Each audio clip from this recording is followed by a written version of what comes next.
સંભળાય છે મારો અવાજ? આપણે મંગલાચરણ લઈ લીધું. હરે કૃષ્ણ. તમે હરે ઓડિબલ કૃષ્ણ પ્રભુજી આવે છે હવે. સંભળાય છે. આવે છે ને? હરે ઓકે, ઓકે. કૃષ્ણ. ચાલો. તો ગઈકાલે આપણે 12મો અધ્યાય શરૂ કરેલો હતો, ભક્તિ યોગ. એના સંદર્ભમાં આપણે કેટલા શ્લોક કવર કર્યા હતા? કોઈને યાદ છે? 12 હરે કૃષ્ણ. 12 12 હરે શ્લોક. કૃષ્ણ. વાહ, માર સિદ્ધિ કરેલા હતા. સરસ. શશી માતાજી જોડાઈ ગયા લાગે છે. હરે કૃષ્ણ, શશી માતાજી. તેના સંદર્ભમાં સંક્ષિપ્તમાં કહેશો પણ શું આપણે કવર કર્યું 1 થી લઈને 12મા શ્લોકમાં? એની સામે જો હેડિંગ તો આવી જ ગયું છે, થોડી ઘણી હિન્ટ પણ આપણને મળી જશે આના ઉપરથી. પણ શ્લોક વાઇઝ થોડું કઈ કહેશે કોઈ? શરૂઆત શેનાથી થાય છે? પહેલો શ્લોક શું હતો અર્જુનનો? શું કઈ પ્રશ્ન હતો કે નહોતો? હરે કૃષ્ણ. હરે કૃષ્ણ પ્રભુજી. બોલો અર્જુનનો માતાજી. પ્રશ્ન હોય છે કે જે સાકારમાં જોડાયેલા હોય છે, ભક્તિમય જીવન જીવતા હોય છે, તે સારા કે પછી નિરાકાર યમ નિયમનું પાલન કરીને કરતા હોય છે, નિરાકાર સ્વરૂપને ભજતા હોય છે, તે સારું? તે સારું, બરાબર. પહેલા શ્લોકમાં હતું. બીજા શ્લોકમાં ભગવાન એકદમ સીધો સાદો સવાલ જવાબનો શું હતો? કારણ કે અર્જુનનો પ્રશ્ન શું હતો કે કોણ વધારે પૂર્ણ છે અથવા સિદ્ધ છે? તો ભગવાન બીજા શ્લોકમાં શું જવાબ આપે છે? જે સાકાર સ્વરૂપ હોય છે તે મને બહુ જ ગમે છે, એમ કે સાકાર સ્વરૂપનું પૂજન કરે છે તે મને અત્યંત પ્રિય છે. અને બરાબર છે. નિરાકાર સ્વરૂપમાં જે સમાધિ સ્થાનમાં જાય છે તે ફળ સ્વરૂપે મને મેળવે છે, પણ તે બહુ કઠિન માર્ગ છે. અરે બરાબર છે. ત્રીજા અને ચોથા શ્લોકમાં ભગવાનની આખી પ્રોસેસ બતાવી કે ઇન્દ્રિયો પર કાબુ મેળવે છે, નિયમ આસન પ્રાણાયામ પ્રત્યાહાર અને ધ્યાન ધ્યાન સમાધિ બધાનું ફોલો કરે છે, અને એ પ્રમાણે બધા પ્રત્યે સમત્વ ભાવ રાખે છે. તો ત્રીજા અને ચોથા શ્લોકમાં ભગવાને કીધું કે ભાઈ જે લોકો આવી રીતે નિરાકાર રૂપમાં પ્રાપ્ત કરવાની કોશિશ છે, અંતે તો મને પ્રાપ્ત કરે છે. તો પછી આ બેમાં ભગવાને વધારે સિદ્ધ અથવા પૂર્ણ જે બીજા શ્લોકમાં જવાબ આપ્યો એ શું કામે બતાવ્યો? એ ભગવાન 5મા શ્લોકમાં શું શું સ્પષ્ટ કરે છે? શું કામ એને ભગવાને વધારે સિદ્ધ બતાવ્યું? જે નીલપા માતાજી આપ કે. હરે કૃષ્ણ પ્રભુજી. પ્રભુજી ભગવાને ભક્તિના પગથિયા બતાવ્યા, અનન્ય ભક્તિ અને સાધના ભક્તિ. એ માતાજી 8 થી 12માં બતાવ્યા હતા. અત્યારે 5મા શ્લોકમાં ભગવાને આપણને શું કામે શું કીધું આપણને કે શું કામે ભક્તિ જે કરે છે એ વધારે સિદ્ધ અથવા પૂર્ણ છે? જે મનુષ્યો પરમેશ્વરનો અવ્યક્ત નિર્વેશ પાછળ પ્રત્યે નિરાકાર ને સાકારની વાત.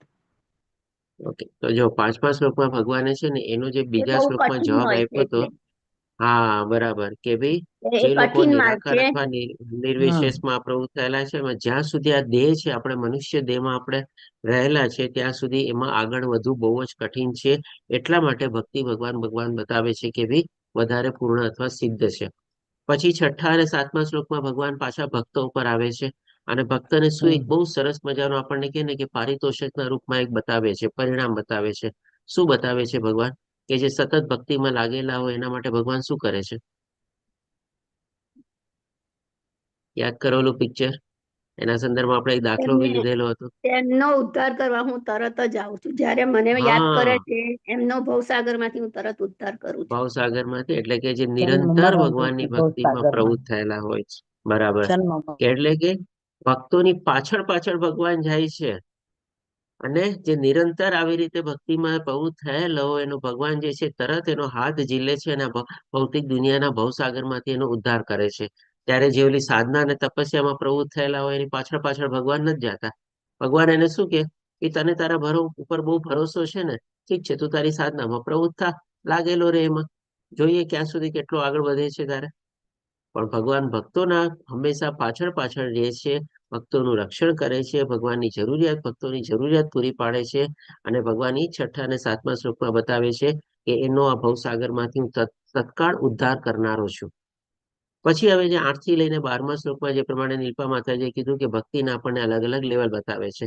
તો નીલપા માતાજી કયો કે ભાઈ સૌથી આપણે કેટલા લેવલ બતાવે છે? તો સૌથી 8 થી લઈને 12મા શ્લોકમાં બે બે લેવલ પ્રભુ, અનન્ય ભક્તિ અને સાધના ભક્તિ. 2 લેવલ બતાવે છે. પણ તો પાંચ પછી 8 થી પાંચ લઈને 5 શ્લોકમાં 5 બતાવે છે. ચાલો 2, 5, પછી હજી કોઈ જવાબ? અનન્ય ભક્તિ, સાધના હા, ભક્તિ, હરે નિષ્કામ કૃષ્ણ કર્મયોગ, પ્રભુજી. સકામ કર્મયોગ ને જ્ઞાન કર્મયોગ. ધ્યાન યોગ ચાલો 5. છ બતાવે છે. હા, કીર્તિ માતાજી કે છે 6. ચાલો 5 શ્લોકમાં ભગવાન 6 પગથિયા અથવા તો 6 લેવલ બતાવે છે. અને એમાં હમ. સર્વોપરી સર્વોચ્ચથી ભગવાન શરૂઆત કરે છે, અનન્ય ભક્તિ, જેમ કે અનન્ય ભક્તિ. પછી એક હમ. પગથિયું ભગવાન નીચે આવે છે અને શું કે છે? સાધના, સાધના ભક્તિ, સાધના ભક્તિ. પછી ફરી હમ. પાછું એક પગથિયું ભગવાન નીચે આવે છે અને શું કે છે? નિષ્કામ કર્મ કર્મ. કર્મ, નિષ્કામ ભક્તિ. ફરી પાછું નિષ્કામ. ભગવાન એક પગથિયું નીચે આવીને કે છે, શું કે છે? સકામ. એટલે કે સકામ. સકામ કર્મમાં ફળનો ત્યાગ કર. અને પછી ભગવાન ઓર એક પગથિયું, બે ધ્યાન. પગથિયા એક સાથે નીચે આવી જાય છે. ધ્યાન અને અને પછી જ્ઞાન. બે જ્ઞાન પગથિયામાં અને કે છે જ્ઞાન, ધ્યાન અને જ્ઞાન, બરાબર. જ્ઞાન. એટલે કે જ્ઞાન જે છે એ ભગવાન એકદમ છેલ્લે મૂકે છે. તો આ 5 શ્લોકમાં ભગવાન આપણને 6 લેવલ બતાવે છે. આપણે ભક્તિમાં માર્ગમાં આપણે આગળ વધતા હોઈએ છીએ, તો આના સંદર્ભમાં આપણે પણ આપણા માટે એક કહે ને કે એક સરસ મજાનું બેરોમીટર ભગવાને મૂકેલું છે કે આ 6 માંથી આપણે અત્યારે કયા લેવલમાં વધારે પ્રવૃત્ત થયેલા છે. અને જે કાંઈ પણ લેવલમાં આપણે વધારે પ્રવૃત્ત થયા હોય, તો આપણે હવે કયા લેવલમાં પહોંચવાનું છે, એ ભગવાને આપણને થોડું લક્ષ્ય અથવા તો ગોલ પણ આપણને બતાવી દીધેલું છે કે આપણે અલ્ટિમેટલી અનન્ય ભક્તિ લેવલ સુધી પહોંચવાનું છે. તો ભગવાન સાથે આપણે નિવાસ કરશું, ભગવાન સાથે આપણે વાસ કરશું. હવે આજે આપણે આગળ વધીએ તો 13 થી લઈને 20 શ્લોક, એટલે કે 8 જ શ્લોક આજે આપણે લેવાના છે.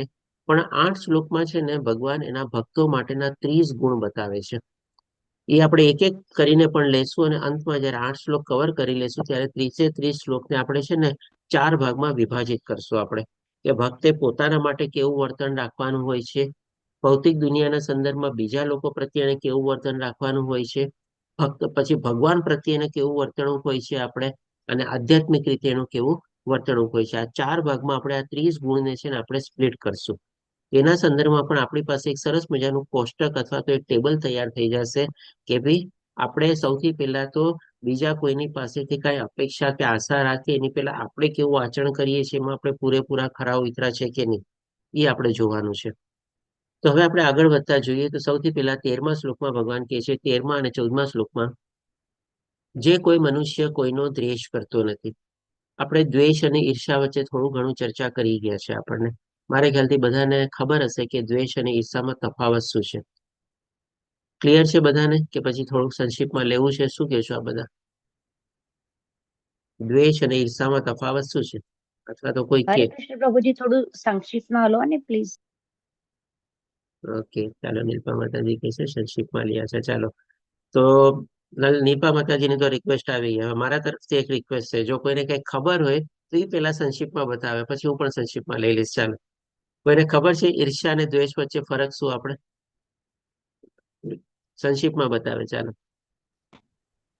હરે કૃષ્ણ. હરે કે જી દ્વેષ માતાજી, બોલો. એટલે કોઈની નિંદા નથી કરતા ઓકે. તેવું. અને ઈર્ષા એટલે એકને છે સામેવાળા એક વ્યક્તિને છે ને મારે નથી, આ ઈર્ષા કહેવાય, અદેખાય ઈર્ષા. અને દ્વેષ એટલે નિંદા ન કરવી, તે નિંદા કરતા હોય તે દ્વેષ કહેવાય. ના માતાજી, આપણે જો ચાલો લઈ લઈએ. બીજા કોઈને કઈ એમાં ઉમેરવું છે કે કઈક બીજી રીતે જવાબ આપવો છે કોઈને? તો જો દ્વેષ અને ઈર્ષા વચ્ચે છે ને આપણે એને બહુ ઇન્ટરચેન્જેબલી અને કોમન રીતે આપણે વાપરતા હોઈએ છીએ. જો આનું સીધે સાધું અંગ્રેજીના હિસાબે જોઈએ ને તો દ્વેષ અને ઈર્ષાના સંદર્ભમાં એક જ શબ્દ છે, જેલસી. એમાં કોઈ બીજા રૂપાંતર અથવા તફાવત જેવું કઈ છે નહીં. આપણે પણ આપણી ગુજરાતી ભાષા છે ને બહુ સારી છે. આપણે દ્વેષ અને ઈર્ષામાં એક રીતે જોવા જઈએ ને તો બહુ લાંબો તફાવત છે, પણ આપણે શું એને બહુ સાધારણ રીતે અને કોમન રીતે સમજી લીધેલો છે. તો સંક્ષિપ્તમાં જોઈએ કે દ્વેષ, પહેલા આપણે દ્વેષ સમજીએ. દ્વેષ એટલે કે શું? દ આવે છે, એટલે દ એટલે કે શું? ડ્યુઆલિટી, એટલે કે ડબલ ડબલ જેવું. તમારે એવું લખાય કે આપણને અંદાજ જેવું લાગે ને, તો દ્વેષ એટલે કે શું છે? એક જાતની સરખામણી અથવા તો કમ્પેરિઝન. આજે માની લો આપણી પાસે મારુતિ અથવા તો કોઈ બીજી અલ્ટો ગાડી કે કોઈ પણ છે આપણે, અને બાજુવાળા પાસે મર્સિડીઝ હોય, તો આપણે તુલના કરીએ કે એની પાસે મર્સિડીઝ કેવી રીતે આવી ગઈ. એ તો એને તો હમણાં જ કમાવાનું શરૂ કર્યું છે, હમણાં જ બિઝનેસ શરૂ કર્યો છે. હું તો આટલા વર્ષોથી કમાઉં છું, મારી તો સારી પોઝિશન છે, મારો ધંધો સારો ચાલે છે, તો હું તો આ જ ગાડી લઈ શકું હજી. એટલે કે ભાઈ દ્વેષ એટલે આપણે કમ્પેરિઝન કરીએ અથવા તો તુલના કરીએ. એનો દીકરો કેટલો હોશિયાર છે, મારો દીકરો કેમ હોશિયાર નથી. આપણે એની વહુ કેટલી સારી છે, 3 દીકરાની એની બહુ સારી છે, અને મારી એકની એક વહુ છે એ પણ નથી સારી તમારે. અથવા તો મારી એકની એક વહુ એની 3 વહુ ઉપર માથા ચડે છે કે એટલી સારી છે. આવી બધી આપણે તુલનાત્મક કરીએ ને, કમ્પેરિઝન કરીએ ને, એટલે કે ડ્યુઆલિટી, એકબીજાની સાથે આપણે સરખામણી કરીએ, તો એ થઈ ગયું દ્વેષ. આપણે અને ઈર્ષા એટલે કે શું ભાઈ? આજે જેમ કે મારી પાસે ગાડી હોય કે ન હોય એ વાત અલગ જ છે, પણ સામેવાળા પાસે તો ગાડી આવી જ ન જોઈએ. માની લો આપણી પાસે સરસ મજાની મર્સિડીઝ અને BMW ની ઓડી ગાડી છે, અને આપણા પાડોશી પાસે કોઈ ગાડી નહોતી. આપણે જયારે રહેવા આવ્યા ને બધું થયું ત્યારે, અને 2 વર્ષ પછી આપણે જોયું કે ભાઈ એને સાયકલ લીધી. એને સાયકલ લીધી ને એમાં પણ આપણને ઈર્ષા થાય. પછી બાઇક લે ને તો આપણને ઓર ઈર્ષા થાય કે ભાઈ ના, એની એ તો લાયક જ નથી, એની પાસે તો હોવું જ ન જોઈએ. ભલે ને આપણે તો એકમાંથી 2 કે 3 4 ગાડી લીધી હોય, પણ સામેવાળાની બીજાને આપણે શું ત્યારે કમ્પેરિઝન સરખામણી ન કરીએ, પણ એવી ઈર્ષા કરીએ કે ના ના, એ તો એને કઈ લાયક જ નથી, સાયકલ ને લાયક નથી, ક્યાંથી એની પાસે આ સાયકલ આવી ગઈ, ગાડીના તો ખોટા સપના જોવે છે, ક્યારેય ગાડી નહીં લઈ શકે એની જિંદગીમાં તમારે. આવી જયારે આપણા મનમાં ભાવ હોય તો એ જાતની ઈર્ષા થઈ આપણે કે ભાઈ આજે જેમ કે મારો દીકરો માની લો 90-95% લાવતો હોય, અને એનો દીકરો માની લો 70-80% લાવતો હોય, એ તો કોઈ 70-80% લાવે જ નહીં, એ ખોટા છે ગમે તે રીતે. એનો તો દીકરો પાસ થવાની લાયક નથી તમારે. એટલે કે આવી કોઈ ઈર્ષા એને કહીને કે સામેવાળા મારી પાસે હોય કે ન હોય, પણ સામેવાળા પાસે હોવું જ ન જોઈએ, તો એને આપણે ઈર્ષા કહીએ. અને દ્વેષ ભાવ એટલે કે આપણી પાસે શું છે અને સામેવાળા પાસે શું છે, એની જયારે આપણે તુલના કરીએ ત્યારે આપણે દ્વેષ થઈ ગયો. ઓકે, ક્લિયર બધાને? શશી માતાજી ક્લિયર? શિલ્પા માતાજી હા ક્લિયર? હા હા. ઓકે, એટલે તો દ્વેષ ચાલો એટલે આમાં પ્રભુજી દ્વેષ દ્વેષ એટલે એટલે તુલનાત્મક વિગત, તુલના. બરાબર. અને હા, ઈર્ષા એટલે તુલનાત્મક. મારી પાસે હોય પણ બીજા પાસે ન જોવું જોઈએ એમ. ન જોવું જોઈએ, બસ એવી રીતે. બસ. એ થયું આપણે ઈર્ષ્યા. હમ તો આમાં કે છે ભગવાન કે જે મનુષ્ય કોઈનો દ્વેષ કરતો નથી, પરંતુ જીવ માત્રનો દયાળુ મિત્ર છે.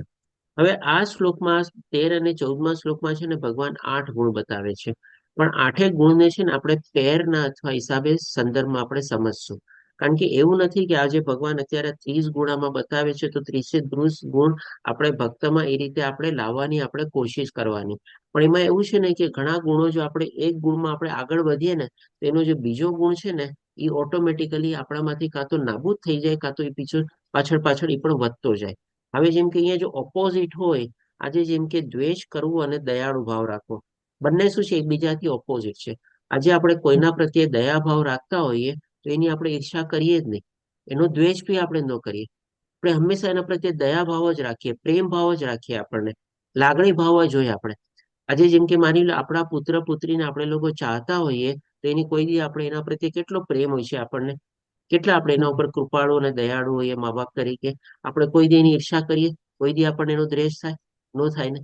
તો આ બંને ઓપોઝિટ છે. એટલે કે અહીંયા ભગવાન છે ને બધું જે બતાવે છે ને, આપણે એને રીતે સમજવાની કોશિશ કરશું કે જો આપણામાંથી અત્યારે દ્વેષ અને ઈર્ષા ભાવ આજે કેમ કે ને કે ભાઈ પાણીનો ગ્લાસ છે, અડધો ભરેલો છે ને અડધો ખાલી છે, એટલે અડધા ખાલીમાં પણ શું છે, હવા તો ભરેલી જ છે. હવે હવા તમે હટાવી શકો કોઈ દી? હવા આપણે કોઈ દી ન હટાવી શકીએ. પણ જો અડધા ગ્લાસમાં જે અડધું પાણી ભરેલું છે, પણ હજી અડધું તમે પાણી ભરી દો, તો હવા ઓટોમેટિકલી હટી ગઈ ને. તો બસ એવું જ છે કે ભાઈ આજે આપણે આપણામાં માની લો દ્વેષ ભાવના હોય, ઈર્ષા ભાવના હોય, પણ દયાળુનો આપણે ઓછો માત્રા હોય આપણી અંદર. તો આપણે જેમ જેમ દયાળુ થઈએ, પ્રેમાળ થઈએ, કૃપાળુ થઈએ, લોકો તરફ આપણી લાગણીઓ વધે, તો આપણે પ્રત્યે અંદરમાં જે દ્વેષ અને ઈર્ષા ભાવ છે ને, એ ઓટોમેટિકલી ઘટી જાય. જે મુલા અડધા ગ્લાસમાં આપણે પાણી ભરી દીધું તો હવા વહી ગઈ તમારે. બસ આપણે આપણી અંદર કરુણા, દયા, આ બધું ભાવ આપણે જેટલું વધારતા જઈએ, તો ઓટોમેટિકલી આપણી અંદરથી ઈર્ષા અને દ્વેષ છે બધું નાબૂદ થઈ જાય. કારણ કે એકબીજાના ઓપોઝિટ છે આપણે. તો આ રીતે અહીંયા ભગવાન કહે છે કે જે કોઈનો દ્વેષ કરતો નથી, પરંતુ જીવ માત્રના દયાળુ છે. એટલે આપણે જો ભગવાનની ભક્તિ માર્ગમાં આગળ વધવું હોય ને, તો આપણે પણ છે ને દયાળુ અને પ્રેમાળ અને લાગણીશીલ બનવાનું, અથવા તો કરુણા દાખવવાની. કારણ કે જો આ એક ગુણ છે ને, બહુ નેચરલ ગુણ છે. ભગવાને પોતે આપણને શું કીધું છે? ભગવાન પોતે બહુ કૃપાળુ છે, દયાળુ છે અને બધાના હિતેચ્છુ છે. આજે કોઈ ભગવાનની ઈર્ષા કરતો હોય, કોઈ ભગવાનમાં ન માનતો હોય, તો પણ ભગવાન એના ઉપર કૃપા તો કરે જ છે ને. આજે ભગવાન એમ કે છે કે તું તો મારી કોઈ દી ભક્તિ કરતો નથી, મારી ઈર્ષા કરસ, મને તું નાસ્તિક છો, એક કામ કર, તને હું સૂર્યનો તડકો નહીં આપું, તારા છત ઉપર અગાસી ઉપર હું વરસાદ વરસાવીશ નહીં તારે. એવું ભગવાન કોઈ દી કહે છે? નથી કહેતા ને. તો ભગવાન તો બહુ જ કૃપાળુ દયાળુ છે. તો આપણે પણ ભગવાનના અંશ છીએ. તો આપણામાં પણ છે ને એ દયાળુ અને કૃપા ભાવ અથવા તો લાગણી ભાવ, હંમેશા કરુણા ભાવ હંમેશા જાગૃત રહેવો જોઈએ આપણે. અને એને જેટલો વધારશું, એટલું આ માયાવી જે ગુણ છે દ્વેષ અને ઈર્ષા, આપણા નાબૂદ થતા જશે અથવા તો હટતા જશે આપણે. પછી ભગવાન કહે છે કે જે પોતાને સ્વામી માનતું નથી તથા મિથ્યા અહંકારથી રહિત છે, આ પણ છે ને પેરમાં છે, અને આ પણ એકબીજાના ઓપોઝિટ છે. આજે આપણને કોઈ પણ ચીજનો અહંકાર ક્યારે હોય છે? જ્યારે આપણે કાં તો પોતાને કરતા માની લઈએ, ઓહો આટલું મોટું કામ મેં કર્યું, મારા વગર તો આ કામ થાત જ નહીં, મેં જ કામ પાર પાડ્યું, એકદમ અણીના ટાઈમે હું જ હાજર રહ્યો ને મેં એ પ્રમાણે કીધું ને બધું થયું તમારે. આપણને આવો કોઈ કરતા ભાવ હોય તો અહંકાર આવી જાય છે. અથવા તો આપણી પાસે એવી કોઈ માની લો મિલકત હોય, અથવા તો એવું કોઈ આપણી પાસે જ્ઞાન હોય, અથવા એવો આપણી પાસે કોઈ હોદ્દો હોય તેનો આપણને અહંકાર હોય છે. ઓહ મારું સ્ટેટસ તને ખબર છે, મારી પાસે કેટલી સત્તા છે, મારો પાસે કેટલું પોઝિશન છે, મારી ડિગ્રી તને ખબર છે, કેટલું જ્ઞાન મેં પ્રાપ્ત કરેલું છે. આવું બધું આપણે કહીએ ને કે કરતા ભાવ હોય, અથવા તો આપણને કંઈક ને કંઈક આપણનો સ્વામિત્વ ભાવ હોય આપણને, તો જ આપણે કહી શકીએ ને આપણી અંદર અહંકાર હોય છે. પણ હવે આ જો અહંકારને આપણે નાબૂદ કરવો હોય તો આ મિથ્યા અહંકાર છે. તો મિથ્યા અહંકારને પણ છે શું છે, નાબૂદ કરવો ડિફિકલ્ટ છે તમારે.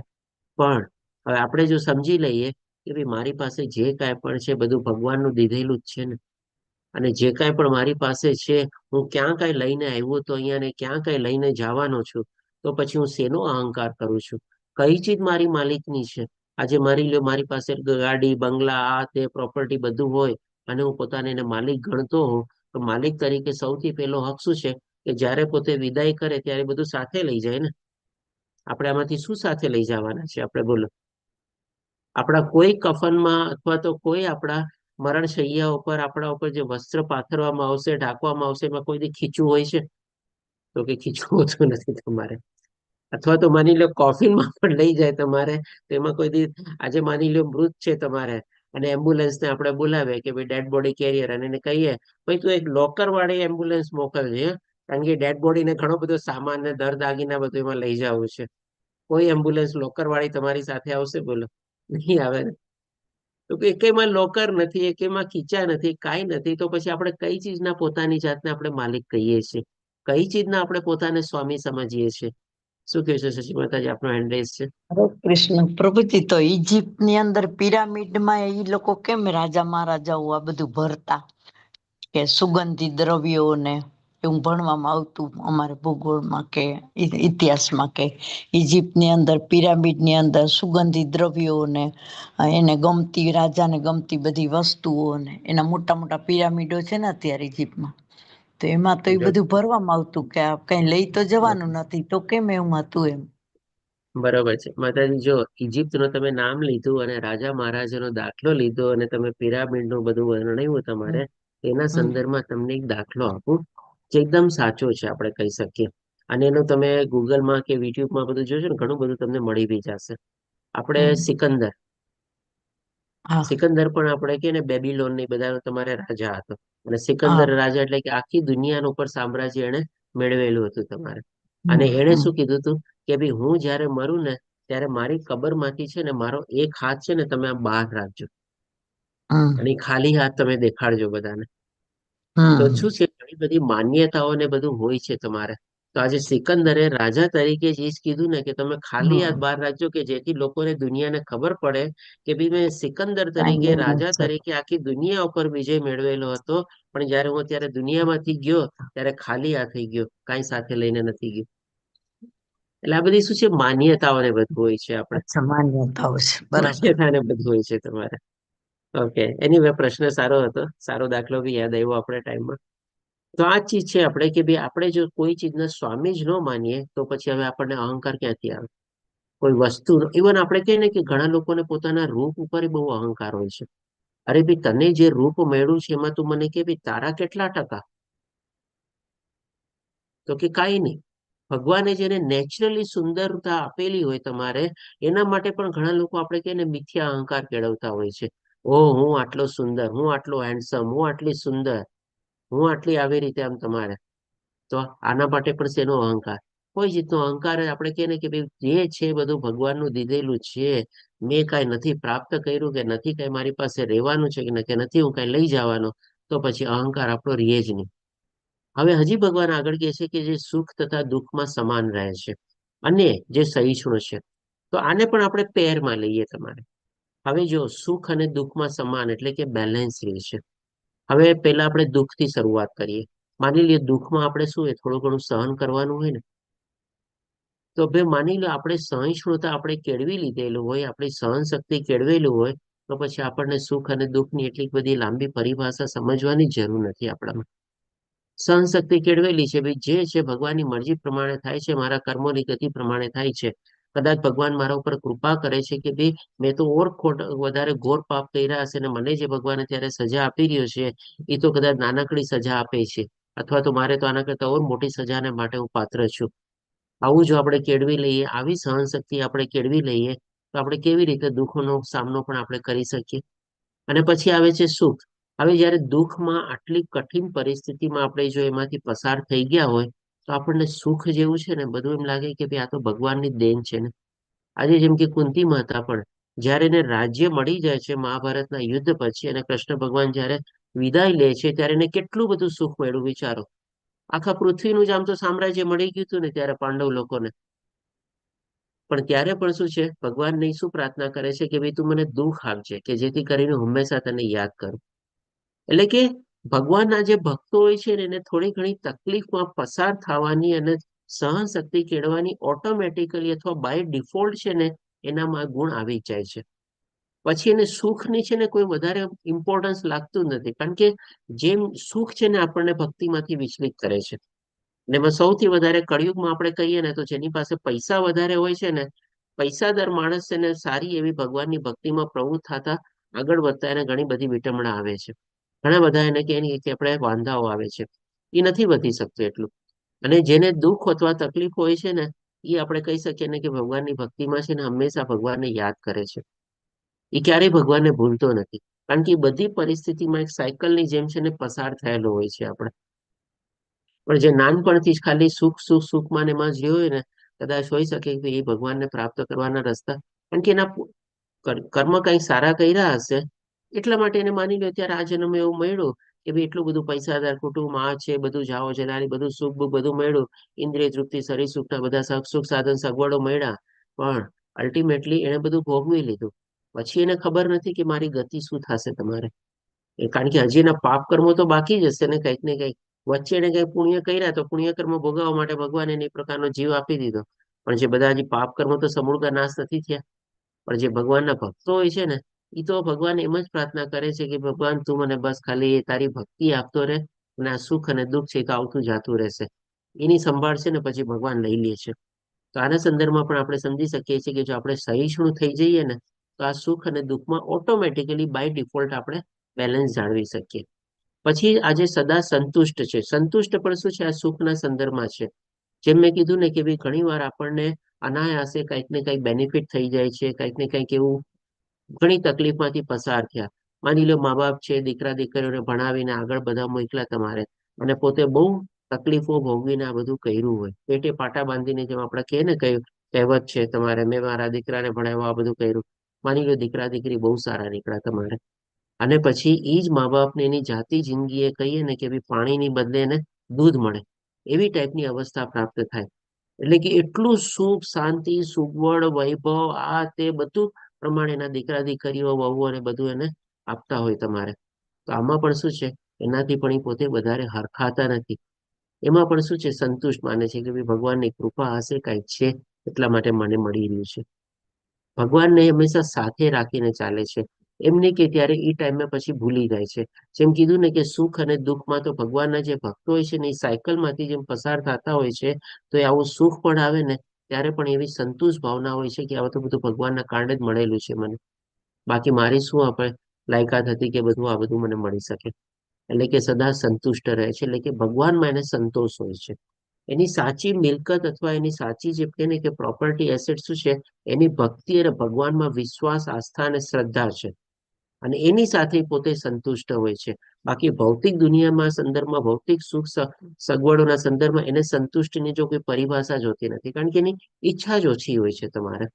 અને પછી આવે કે ભગવાન કહે છે કે આત્મા સંયમી છે તથા દ્રઢ નિશ્ચયપૂર્વક મારામાં મન તથા બુદ્ધિ સ્થિર કરી ભક્તિ પરાયણ રહે છે. તો આને પણ આપણે પેરમાં લઈએ. કોઈ પણ વ્યક્તિ આત્મ સંયમી અને આત્મજ્ઞાનમાં ક્યારે થઈ શકે, આગળ વધી શકે, અથવા તો આધ્યાત્મિક ભક્તિમાં અથવા તો આધ્યાત્મિક જ્ઞાનમાં, તો કે ભાઈ જ્યારે એને ભગવાનમાં પૂરેપૂરો દ્રઢતાથી એને શ્રદ્ધા વિશ્વાસ અને આસ્થા હોય, તો જ એ આત્મસંયમી, આત્મજ્ઞાન અથવા આધ્યાત્મિક માર્ગમાં આગળ વધી શકે ને. તો એ જ તો ભગવાન કહે છે કે તથા દ્રઢ નિશ્ચયપૂર્વક મારામાં મન તથા બુદ્ધિ સ્થિર કરી. એટલે કે ભગવાનમાં પૂરેપૂરી આસ્થા, વિશ્વાસ અને શ્રદ્ધા હોય છે. કમ વોટ મે, ગમે તે થાય, એની આસ્થા જરાય હલતી નથી, ડગમગાતી નથી.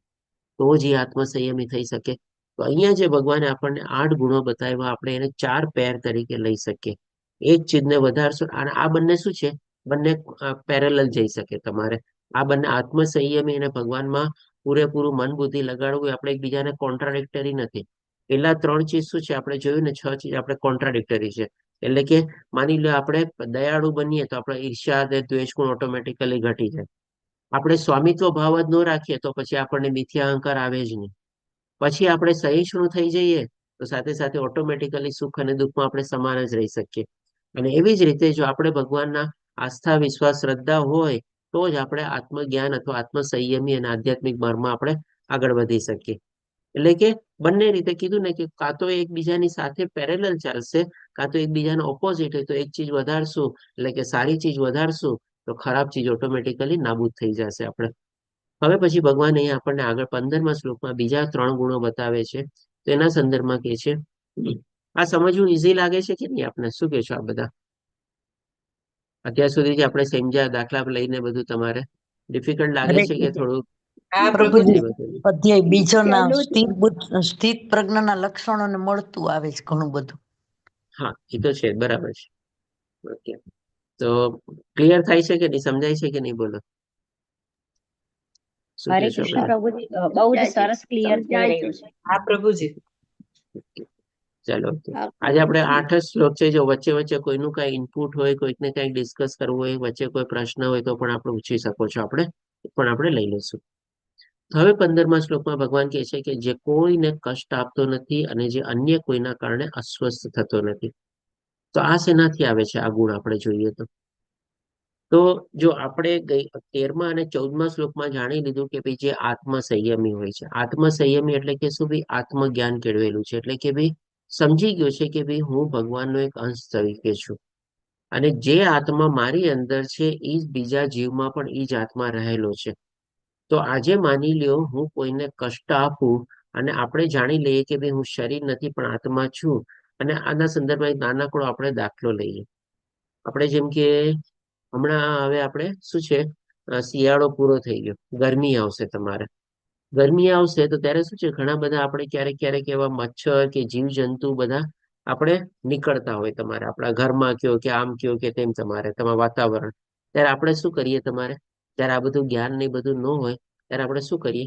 ફટફટ આપણે કંઈક ને કંઈક એવું બેગોન સ્પ્રે છે, આ છે કે ઓલું કંઈક મચ્છર મારવાનું ને બધું શું છે, ફટાફટ આપણે કોક્રોચ આ મારવાનું બધું આપણે તરત ને બધું એપ્લાય કરી લઈએ, દવા ને બધું આપણે. કારણ કે શું છે, ત્યારે આપણને હજી એટલું જ્ઞાન નથી હોતું કે ભાઈ ઈ પણ તો એક જીવ છે, હું પણ એક જીવ છું.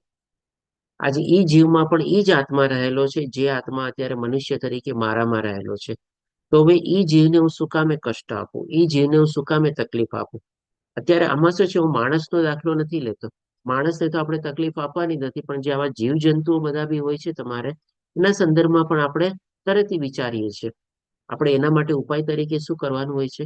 આપણા ઘરમાં કંઈક ને કંઈક એવી સ્વચ્છતા આપણે વધારે જાળવાની હોય કે જેથી કરીને આવા મચ્છર છે કે એવા કોઈ કીટાણુઓ છે કે એવી વાંદા ને આ બધું ન થાય. આપણે જેમ કે લાકડાનું ફર્નિચર માની લો બહુ જૂનું થઈ જાય, એમાં ઉધઈ થાય, વાંદા થાય, બધું થાય. આપણે ઘરમાં ક્યારેક ઉંદર બી થાય, બધું થાય. તો હવે આપણે વધારે શું કરવાનું હોય કે ભાઈ આપણે નોર્મલી શું છે, સ્ટીલનું ફર્નિચર કે એવી ટાઈપનું બધું ફર્નિચર રાખીએ, કે લાકડાનું ફર્નિચર આપણે બરાબર એમ મેન્ટેન કરીએ કે જેથી કરીને આવા જીવજંતુ ન થાય. આપણે એટલા લાંબે સુધી આપણે વિચારવાનું હોય છે. આપણે પણ નોર્મલી શું કરતા હોઈએ, જયારે આ જ્ઞાન આપણને પ્રાપ્ત થયેલું ન હોય, તરત ને તરત કંઈક ને કંઈક દવા લઈ આવીએ, મચ્છર મારવાની કરીએ, પેસ્ટ કંટ્રોલ કરીએ, આ કરીએ તે કરીને બધાને નાશ પામીએ. પણ એ બધું શું છે, ટેમ્પરરી હોય છે ને. આમ જોવા જાવ તો ફરીથી પાછું આપણે જેમ કે પેસ્ટ કંટ્રોલ બી કરાવતા હોય તો આપણે એવરી ક્વાર્ટરલી કે એવરી મહિને આપણે કરાવવું પડે છે કે નહીં? પણ એની બદલે આપણે આવી રીતે જો વિચારીએ કે ભાઈ કંઈક એવું બીજું રિપ્લેસમેન્ટ જ કરું કે અલ્ટિમેટલી જીવજંતુને પણ કષ્ટ ન થાય, એનો નાશ ન થાય. જે શશી માતાજી આપનો હેન્ડ છે. પ્રભુજી હમણાં છે ને આ મચ્છર માટેનું અયોધ્યાનું રામ મંદિર છે ને એની એક ધૂપદાની નીકળી છે કપૂરની. એટલે મચ્છર છે એ ગમે તે રીતે બહાર નીકળી જાય એમ. અને એ કપૂરદાની છે તે 26 તારીખની ઓફરમાં હતી. મેં ઓનલાઈન જોયું તો 226 રૂપિયાની આવી, ઓમ 299ની આવે. અને એ નાઇટ લેમ્પનું કામ કરે. મચ્છર પણ રૂમમાં રહે જ નહીં ક્યાંય, ગમે તે રીતે પણ મચ્છર કરડે પણ નહીં, અને કપૂરની સુગંધ આવે. આ 3 ફાયદા. ને મંદિરના દર્શન થાય, તમારી ઊંઘ ઉડે ને તોય રામ મંદિરના દર્શન થાય એવી લાકડાની નીકળી છે, એટલે મેં એ લીધી ઓકે, છે. એટલે સરસ એટલે માતાજી, ધન્યવાદ હિંસા શેરિંગ પણ ન બદલ. થાય. જો આ હિંસા પણ એક પણ ન નવો ઉપાય છે તમારે. હા, આ પણ એક નવો ઉપાય છે આપણે કે ને કે એમાં બિયોન્ડ આપણે કે આઉટ ઓફ બોક્સ થોડુંક આપણે વિચારવું પડે તમારે. અને આપણે કારણ કે શું છે, આપણે આધ્યાત્મિક જ્ઞાનમાં આગળ વધીએ છીએ. આધ્યાત્મિક જ્ઞાનનો આ જ બેનિફિટ છે. આપણે ઓર્ડિનરી માણસોની જેમ આપણે નથી રહેવાનું. તમારે થોડું ઉચ્ચ સ્તર લેવલથી આપણે વિચારવાની, એવા બધા ઉપાયો અથવા તો એવી રીતે આપણે પ્રક્રિયામાં પ્રવૃત્ત થવાનું છે. તો આમાં જે કહેવામાં આવેલું છે કે જે કોઈને કષ્ટ આપતો નથી અને કોઈના કારણે પણ અસ્વસ્થ થતો નથી. હવે માની લે આપણે વિચારીએ કે ઘણા વાર આપણને શું છે, કોઈ વ્યક્તિ આપણને બહુ તકલીફ આપતી હોય, કોઈ વ્યક્તિ આપણને કે ને કે ભાઈ કંઈક ને કંઈક આપણને હંમેશા વાંધા વચકાશ કરતી હોય, આપણે ઈર્ષારું કરતી હોય, તો આપણે કંઈક સારું કરીએ તો પણ આપણને કે ના, તો તે ખોટું કર્યું, આમ તે કર્યું. એટલે કે હંમેશા આપણને ડિસ્ટર્બ જ રાખે તમારે. તો આના સંદર્ભમાં પણ શું છે, આપણી વિચારવાની પ્રક્રિયા શું હોવી જોઈએ કે ભાઈ મારે અને એ વ્યક્તિને કાંઈક એવો સંબંધ હશે, આ જન્મની પણ આગલા જન્મનો, અથવા તો મેં કંઈક એવા કર્મ કર્યા હશે કે અથવા તો મેં કંઈક એવી તકલીફ આપેલી હશે કે જેથી કરીને અત્યારે એ મારું એને કે ને કે ભાઈ બદલો વાળે છે નહીં, પણ આપણે કહી શકીએ કે ભાઈ મારી જે લેણા દેવી જે છે એ પ્રમાણે ચૂકવાય છે તમારે. એવો જો આપણે ભાવના રાખીને એ વ્યક્તિ સાથે આપણે વર્તણૂક કરીએ, કારણ કે ઘણીવાર આપણે નોર્મલી જ્યારે આ જ્ઞાનમાં પ્રવૃત્ત થયેલા નથી હોતા, ત્યારે આપણો શું હોય કે ભાઈ હવે ચાલો, એ હંમેશા મને આમ કરતો હતો ને હવે મારો વારો આવ્યો ને, હું પણ એને દેખાડી દઈશ તમારે. એટલે કે એકબીજાનો આપણે અદલો બદલો અથવા તો રેટ કરવાનો એવો ભાવ હોય છે. પણ આપણે કોઈ વ્યક્તિ આપણને આવી રીતે તકલીફ આપતી હોય ને આવા ભાવથી જો આપણે એ વ્યક્તિ સાથે આપણે વર્તણૂક કરીએ, આપણે આપણી સારાઈ છે ને ક્યારેય છોડવાની નથી. એ ગમે તે આપણને કરે આપણે. એટલે કે ભાઈ એના કારણે આપણે અસ્વસ્થ, એનો તો મોટિવ છે, એનો ઓબ્જેક્ટિવ છે, બરાબર છે એ ભાઈ આપણને ડિસ્ટર્બ કરવો, પણ આપણું શું છે, આપણો પણ ગોલ અને ઓબ્જેક્ટિવ આપણે શું બનાવવાનું કે ભાઈ મારે એનાથી અસ્વસ્થ નથી થવું, મારે એનાથી ડિસ્ટર્બ નથી થવું. અને જે સુખ તથા દુઃખમાં આપણે ઓલરેડી આના પહેલાના શ્લોકમાં કમ્પ્લીટ કર્યું. અને કે છે ભય તથા ચિંતામાં સંભાવિત રહે છે. હવે ભય અને ચિંતા, તો સૌથી પહેલો આપણને ભય શેનો હોય છે, તો કે મૃત્યુનો ભય હોય છે. અને ચિંતા શેની હોય છે, તો કે ભાઈ આપણને ભવિષ્યની ચિંતા હોય છે. તો આજે જો ભવિષ્યની આપણે પેલા ચિંતા લઈએ, તો ભવિષ્યની ચિંતા આપણે શું કામે કરીએ છીએ કે ભાઈ મારી પાસે આટલી પ્રોપર્ટી છે, કાલે ઉઠીને માર્કેટ ડાઉન થશે, કાલે કંઈક થશે, અર્થક્વેક આવશે, ભૂકંપ આવશે, મારી પ્રોપર્ટીનું આમ થઈ જાય, એમ થઈ જશે, ઓલું થઈ જશે, એના રક્ષણ માટે મારે આમ કરવું જોઈએ, મારા પરિવારને આમ છે, મારી એની સુરક્ષા માટે આમ કરવી જોઈએ. આ બધી ચિંતાઓ આપણને હોય છે ને. તો શું આમાં આપણને તમે કયો, આ બધી ચીજો આપણને કેટલું પ્રોટેક્શન આપે છે અલ્ટિમેટલી? તો કે ભાઈ એક ને એક ચીજ દિવસે તો બધું નાશ થવાનું જ છે ને. આપણે કઈ આ ચીજ આપણે આમાંથી સાથે તો લઈ જ નથી જવાના આપણે. તો આટલી બધી કોઈ આપણી જે ચિંતા છે, આપણે આપણા પરિવારજનો માટે, આપણા આપ્તજનો માટે, આપણી માલ મિલકતો માટે, આ બધી ચીજો માટે આટલી ચિંતા કરીને આપણને ફાયદો શું મળવાનો છે? એના કરતા જો આપણે ભગવાનમાં એટલો ભરોસો રાખીએ કે ભાઈ જો જે થવાનું હશે એ થવાનું જ છે. આપણે ગમે તેટલું કાંઈ પણ કરી લઈએ, આપણે ગમે તેટલું બચાવ અથવા રક્ષણ કરી લઈએ. આજે જેમ કે મહાભારતનું યુદ્ધ હતું, આપણે જયદ્રથને બચાવવા માટે કેટલી બધી વ્યૂહરચના કરવામાં આવી હતી, પણ ઈ જયદ્રથને ઈ દિવસે સૂર્યાસ્ત પહેલા અર્જુનના હાથે મરવાનું હતું, એટલે મરવાનું જ હતું. ભગવાને ગમે તેમ કરીને એમાં એને અર્જુનનો ઉદ્દેશ પાર કરાવ્યો કે નહીં? તો પછી જો બધી ચીજમાં આપણે આવો કોઈ દાખલો લઈને આપણા સંદર્ભમાં વિચારીએ કે ભાઈ જે થવાનું છે થવાનું જ છે, તો પછી આપણે શું કામ એટલું બધી ચીજ માટે આપણે ચિંતા કરીએ છીએ? ભગવાન ભરોસે આપણે શું કામે નથી છોડતા? દેટ મીન્સ કે ભગવાનમાં આપણને ભરોસો ઓછો છે. આપણે કોઈ દિવસે ને ભગવાનને એમ નથી કહેવાનું કે ભાઈ મારા પ્રોબ્લેમ આટલા બધા મોટા છે, પણ દરેક પ્રોબ્લેમની સામે આપણે કહેવાનું છે કે ભાઈ મારો ભગવાન છે ને બધા કરતા મોટો છે, એ બધા પ્રોબ્લેમમાંથી મને પાર પાડશે. તો બધી ચિંતાઓ કરીને આપણને ફાયદો શું મળવાનો છે? એનો મતલબ એમ નથી કે આપણે કર્મ નથી કરવાનું, પ્રયાસ નથી કરવાનું, બરાબર જ નથી. કર્મ ને પ્રયાસ ને બધા તો કરવાના જ છે, પણ શું કહેવાનો તાત્પર્ય એ છે કે ભાઈ વધારે ચિંતા કરીને કોઈ ફાયદો નથી. અને ભય એટલે કે ભાઈ મૃત્યુનો ભય હોય છે. તો કે ભાઈ આ મનુષ્ય જીવનમાં મૃત્યુ તો ગમે ત્યારે આવવાનું જ છે, પણ એ મૃત્યુને સુધારવાના ઉપાય તો ભગવાને ભગવદ્ ગીતામાં આપણને બતાવેલા છે ને. તો એ ઉપાયમાં જો આપણે લાગી જશું તો પછી મૃત્યુ ગમે ત્યારે આવશે, આપણને શેનો ડર? ભગવાને તો કીધેલું જ છે કે ભાઈ અંત સમય પર જો મને યાદ કરશે એક જ ભાવથી તો અંતે મને પામશે. તો પછી આવો પછી આપણને ભય અને ચિંતામાં પછી આપણને ડર શું કામે? શું કામે આપણે આટલું બધું રહીએ છીએ? આપણા માટે શું છે, ભય અને ચિંતા સંભાવિત થઈ જાય. આના સંદર્ભમાં અહીંયા શું છે, આપણે દાખલો છે, આ જે પિક્ચર આપેલું છે આ ચિત્રકેતુ મહારાજનું છે. એટલે કે ભાઈ ચિત્રકેતુ મહારાજને જયારે શાપ આપવામાં આવે છે કે ભાઈ તું અસુર યોનિમાં તારો જન્મ થશે, પાર્વતી માતા જયારે શાપ આપે છે ત્યારે ભગવાનના ભક્ત તરીકે શું છે, એને કોઈ ડર નથી. અને ઈ ઉલટાના પાર્વતી માતાને શું કહે છે કે ભાઈ ચાલો મારી ભૂલ થઈ છે, આપનો શાપને હું તમારે મારા માથા ઉપર ચડાવું છું, પણ મને તમે ખાલી એટલું વરદાન આપો કે ભાઈ ભગવાનનું કોઈ દી ભગવાનને ભૂલી ન શકું, અથવા તો ભગવાનનું વિસ્મરણ ન કરી શકું, અને ભગવાનની ભક્તિમાં હંમેશા પ્રવૃત્ત થયેલો રહું. તો આપણને શું છે, આપણે પણ ભગવાનના ભક્ત તરીકે માની લ્યો, આપણને મૃત્યુ પછી ગમે તે યોનિ મળે કે ગમે તે લોક મળે કે સ્વર્ગ લોક મળે કે ગમે ત્યાં મળે, આપણે જો ભગવાનની નિરંતર ભક્તિમાં લાગેલા રહેલા હશું તો ભગવાન તો આપણને કીધેલું છે કે મારું ધામ પ્રાપ્ત કરશે. અને ગઈકાલે પણ આપણને અનન્ય ભક્તિના સંદર્ભમાં ભગવાને શું કર્યું? મારી સાથે નિવાસ કરશે. તો પછી આપણને ડર શેનો? તો પછી મૃત્યુનો શેનો ડર આપણને? અને બાય ચાન્સ માની લો એવું કંઈક થઈ બી ગયું હશે તો પણ આપણને ભગવાન ઉપર એટલો વિશ્વાસ છે કે ભગવાનની ભક્તિ આપણને નહીં ભૂલાવે. તો પછી ભય શેનો આપણને? મૃત્યુનો શેનો ભય આપણને? કોઈ ચીજનો ભય જ નહીં ને. આપણે તો કે ને કે મૃત્યુ માટે હંમેશા સાચા ભક્ત તરીકે, ઉન્નત ભક્ત તરીકે આપણે તો એને બાથમાં ભીડવું જોઈએ. આવો ભાઈ, હું તારી જ રાહ જોતો હતો, હવે લઈ જાવ જ્યાં લઈ જાવ હોય ત્યારે, ભગવાન મારી સાથે છે બસ. અને આપણને એટલો ભરોસો હોય કે ભાઈ આપણને તો યમલોકમાં જવું જ નહીં પડે, આપણને વિષ્ણુદૂત જ આવશે તમારે. આટલો ભગવાન ઉપર ભરોસો રાખીને જો આપણે જિંદગી જીવીએ અને મૃત્યુ માટે આપણે તૈયાર થઈએ, આપણે તો કહી શકીએ કે આ મનુષ્ય જીવનને આપણે સાર્થક કરી દીધું બસ. બાકી આપણે આગળનું કઈ વિચારવાની જરૂર નથી. એના સંદર્ભમાં ભગવાન કહે છે એવો એ ભક્ત મને બહુ પ્રિય હોય છે. જી નીલપા માતાજી, આપનો એડ્રેસ છે. હરે કૃષ્ણ પ્રભુજી. જે લોકોનું એક્સિડન્ટ થાય છે એ લોકોને નોર્મલ મૃત્યુ હોય છે કે અણધારી હોય છે? જો સૌથી પહેલા તો છે ને મૃત્યુ થયું છે. હવે ભગવાનના હિસાબે જો આપણે જોઈએ ને, જો આધ્યાત્મિક દ્રષ્ટિના હિસાબે જોઈએ તો આપણા છે ને બધાનું છે ને શ્વાસની ગણતરી નિર્ધારિત હોય છે. આપણું જે આયુષ્ય હોય છે ને એ શ્વાસના સંદર્ભમાં હોય છે કે ભાઈ આટલા શ્વાસ આપણે લેશું તમારે. એ આયુ નહીં, એટલે કે વર્ષના હિસાબે આપણે ગણતરી નથી હોતી, આપણે આધ્યાત્મિક વિશે વિચારીએ તો ગમે તે રીતે આપણે છે ને એનું મૃત્યુ એ પ્રમાણે થવાનું જોઈએ.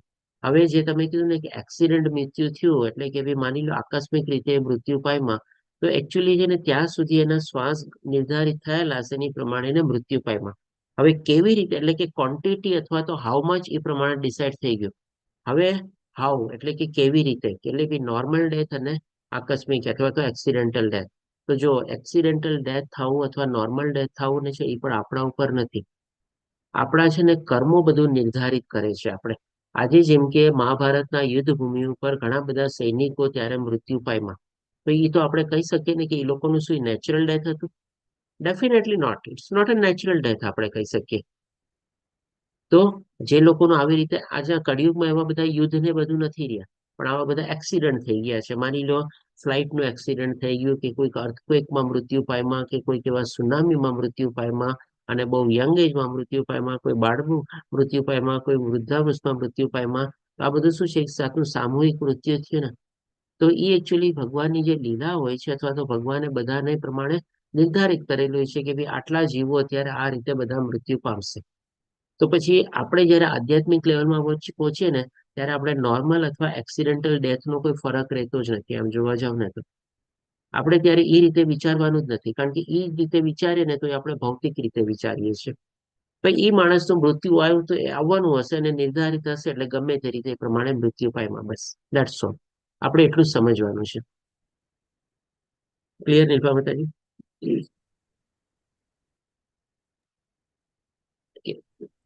હવે આના અચ્છા, આપણે આના સંદર્ભમાં એ પણ દાખલો લઈએ, જેમ કે ઘણા જેમ આપણે બાળ મૃત્યુ હોય, તો બાળ મૃત્યુ શું એની નાની વયમાં એની મૃત્યુ થવું શું, માની લો નેચરલી અથવા મરી ગયો, કે ભાઈ અત્યારે જેમ કે કોરોના કાળમાં એવા ઘણા બધા નાના બાળકો નાની ઉંમરમાં મર્યા જ છે. ઘણા લોકો યુવાન લોકો પણ મરેલા છે તમારે. તો આ બધા મૃત્યુ પણ જે લોકો થયેલા ત્યારે એક શું છે, એક સમય આવ્યો, એક ગાળો આવ્યો, અને ભગવાનનો આપણે કહીએ ને કે પ્રકોપ હતો, અથવા તો કુદરતી પ્રકોપ હતો. ભગવાન આપણને અલગ અલગ રીતે બધા પ્રકોપ કરે. આપણે જેમ કે આપણે શું છે, પૃથ્વીનો પ્રકોપ કેવી રીતે થાય, તો કે ધરતીકંપથી થાય. પાણીનો પ્રકોપ કેવી રીતે થાય, બધી ભગવાનની શક્તિ છે. પાણીનો પ્રકોપ કેવી રીતે થાય, તો કે સુનામીથી થાય. પછી અગ્નિનો પ્રકોપ કેવી રીતે થાય, તો કે ભાઈ જંગલમાં અગ્નિ લાગી શકે, મોટા મોટા દાવાનળો થાય છે મોટા મોટા દેશોમાં, કેટલું બધું નુકસાન થાય છે તમારે. પછી જેમ કે આપણે વાયુનો પ્રકોપ કેવી રીતે થાય, તો કે ભાઈ મોટા મોટા વાવાઝોડા આવે, જેને આપણે ટોર્નેડો કહીએ છીએ તમારે, આવી રીતે થાય આપણે.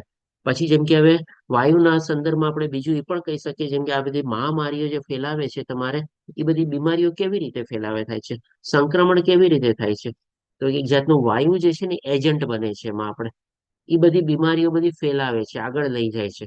બાકી અધરવાઇઝ આપણે કહીએ ને કે ગમે તેટલું આપણે નાકાબંધી કરી દો કે ભાઈ બ્લોકેટ લગાડી દો ને, એનાથી કઈ ફરક બહુ ઓછો પડે છે. આપણે જરાક બહાર નીકળીએ ને હવામાં જઈએ ને, હવાથી આપણા બધા બેક્ટેરિયા અને વાયરસ બધા ફેલાઈ જાય છે, અને દૂર દૂર દેશ સુધી પણ એ બધું પહોંચી શકે તમારે. એટલે કે આ બધો વાયુનો પ્રકોપ થયો આપણે. જી સચી માતાજી, શું કહો છો? હા પ્રભુજી, અત્યારે જે કુંભ મેળામાં કરોડો અબજો માણસો સાથે મળ્યા, તો એમાં તો કઈ કોરોનાનો ભય કે કઈ નહોતું. તો આ પવિત્રતા જ કઈ કહેવાય ને, નથી, કે પવિત્રતા જ કહેવાય બધાની તમારે. પવિત્રતા જ કહેવાય. કે કેટલા માણસોને રોગ હશે, કેટલા ઉંમરવાળા હતા, કેટલા શ્વાસની તકલીફ વાળા, બધા સાથે નાયા, તો પણ બધા કોઈને સાથે કઈ નથી થયું. એમ કેમ બધા જ લગભગ પાછા આવી ગયા. તો આ બરાબર. આપણી સપ્ત યુગના એંધાણ હશે કઈ? ના માતાજી, એ તો ન જ કહી શકીએ આપણે. આપણા સનાતન ધર્મના લક્ષણ છે, આપણે કહી શકો છો તમારે. બાકી સતયુગના એંધાણ તો હજી ઘણા દૂર છે. હા હા, ઓકે. બરાબર. અને પછી હવે આપણે જેમ કે આકાશનો પ્રકોપ. આકાશનો પ્રકોપ શું છે, જેમ કે આકાશમાંથી વીજળી થાય છે. આજે વીજળી ચમકે છે અને વીજળી પડે છે, કેટલું બધું નુકસાન થાય છે ક્યારેક ક્યારેક. તો આ બધું શું છે, કુદરતી પ્રકોપ છે, અથવા તો ભગવાનની આપણે કહીએ ને કે યોજના હોય છે. અને માં જેટલા આવી જાય છે, એ આપણે એને નામ આપી દીધું એક્સિડેન્ટલ ડેથ. બાકી એ રીતે તો પણ ભગવાનની આ લીલા પ્રમાણે, એ આધ્યાત્મિક ડેથ પ્રમાણે આપણે કહી શકીએ કે બી પણ નોર્મલ ડેથ જ ગણાય આપણે. ઓકે, સારો પ્રશ્ન હતો નીપા માતાજી. હવે આપણે જોઈએ 16મા શ્લોકમાં ભગવાન આપણને આગળ કહે છે કે ભક્ત જે પ્રવૃત્તિઓના સામાન્ય ઘટનાક્રમ પર અવલંબિત રહેતો નથી. હવે આને છે ને સમજવા માટે આપણે શું સમજવાનું છે, કે સામાન્ય ઘટનાક્રમ પર અવલંબિત રહેતો નથી, એટલે કે નોર્મલ દાખલો રહીએ. આજે જેમ કે આપણું ડેઇલી રૂટીન હોય છે, ડેઇલી પ્લાનિંગ હોય છે. આપણે થોડું ઘણું આના સંદર્ભમાં આપણે ગઈકાલે પણ ડિસ્કસ કર્યું હતું, તમને ખ્યાલ હોય તો, કે આપણે ઇસ્કોનના ભક્તોને તમે જો ઘણી વાર વિડીયો હોય છે કે એનું આખી દિનચર્યા અને બધું હોય છે. તો આપણો પણ શું છે, એક દિનચર્યા અથવા એક શેડ્યુલ બનેલું હોય કે ભાઈ આ ટાઈમે ઉઠવું, આ ટાઈમે આ કામ કરવું, આ ટાઈમે ઓફિસ જવું, આ ટાઈમે ઘરવું આવું છે, આ ટાઈમે છોકરાઓએ સ્કૂલ જવું, છોકરાને સ્કૂલથી લેવા ભણાવવાના, સુઈ જવાનું, બધું કરવાનું એક રીતનું આપણે બનેલું હોય. એટલે એને સંદર્ભમાં આપણે લઈએ કે જેમ કે સામાન્ય ઘટનાક્રમ, like a daily schedule, daily planning આપણું. એમાં શું કે છે ભગવાન, એના સામાન્ય ઘટનાક્રમ પર અવલંબિત રહેતો નથી. આ સમજાવવા માટે તમને એક નાનકડો આ દાખલો આપીને કહું છું. બાકી આને થોડુંક હાયર લેવલમાં જ આપણે એ પ્રમાણે સમજવાનું છે, તો જ આપણે સમજી શકશું કે ભાઈ અવલંબિત રહેતો નથી. હવે તમે મને કહો, આપણું બધાનું ડેઇલી પ્લાનિંગ હોય, ડેઇલી શેડ્યુલ હોય, ઘણીવાર વીકલી શેડ્યુલ હોય, મંથલી શેડ્યુલ હોય, યરલી પ્લાનિંગ હોય, બધું હોય, 5 યર પ્લાનિંગ બી ઘણાનું હોય. આમાંથી કેટલું આપણી ઈચ્છા પ્રમાણે થાય છે, અથવા તો ડેઈલી શું આપણી ઈચ્છા પ્રમાણે થાય છે, જે પ્રમાણે કર્યું હશે એ જ પ્રમાણે થશે. જેમ ગઈકાલે જ આપણને કોઈકનો પ્રશ્ન હતો ને કે પ્રભુજી એવું કંઈક થઈ જાય છે કે ભાઈ 2-4 કલાક આમ તેમ શેડ્યુલ બ્રેક થઈ જાય છે, પછી કેવી રીતે મેકઅપ કરવું. તો આપણે પણ મેં થોડું ડિસ્કસ કર્યું હતું કે જો મારી સાથે પણ આવી રીતે આમ બધું થયું આપણે. તો આપણા મરજી પ્રમાણે બધું નથી થતું. ઇવન ડેઈલી ની પણ આપણે કહીએ ને કે 24 કલાકનું જે શેડ્યુલ હોય છે ને, આપણે કહી શકીએ કે જો ક્યારેક ક્યારેક હોઈ શકે 2-3 દિવસમાં ઘણું બધું આપણું 80% આપણી મરજી પ્રમાણે થઈ ગયું. ક્યારેક ક્યારેક વચ્ચે 2-3 દિવસ એવા આવે કે ભાઈ આપણું 10%, 20% આપણી મરજી પ્રમાણે નથી. તો શું છે, કહેવાનો તાત્પર્ય એ શું છે, આને સમજવા માટે આપણે લીધું કે ભાઈ જે ભગવાનના ભક્તો હોય છે ને, એ આ જે સામાન્ય ઘટનાક્રમ છે ને, એમાં એને ભગવાન ઉપર ભરોસો હોય છે કે ભાઈ જો મારી મરજીથી થાય તો સારું, અને મારી મરજીથી ન થાય તો એ ભગવાનની મરજીથી પ્રમાણે થયેલું છે, તો એ ઓર સારું છે આપણે. બાકી ઘણા લોકોને શું છે, જયારે અહંકારમાં હોય છે ને, મેં આ ટાઈમે આ નક્કી કર્યું તું થવું જોઈએ એટલે થવું જોઈએ, તે કેમ ન કર્યું, તે આમ ન કર્યું, તે તેમ ન કર્યું, બ્લેમ ગેમ, એક્સક્યુઝ ગેમ, ક્રોધ, હા તે બધું શું છે એમાં પ્રવૃત્ત થઈ જાય છે. પણ જે ભગવાનનો ભક્ત હશે ને એ કહેશે કે ઠીક છે, આજે જેમ કે ઓફિસમાં આપણે જઈએ, ઘણું બધું આપણે પ્લાનિંગ કરેલું હોય, બધું એ પ્રમાણે પ્લાનિંગ પ્રમાણે ન થાય, ક્યારેક કોઈ કમ્પ્યુટર, આજે જેમ કે માની લો આપણે ક્લાસ શરૂ કરતા પહેલા શરૂઆતમાં કેવો જરા ટેકનિકલ પ્રોબ્લેમ આવ્યો, કઈ સંભળાતું જ નહોતું ને, તો એ શું મેં વિચાર્યું હતું? મેં તો વિચાર્યું હતું ને કે ભાઈ સરસ મજાનો 6:30 થી આપણે ક્લાસ શરૂ કરશું, મંગલાચરણ લેશું ને પછી આપણે કન્ટિન્યુ કરશું.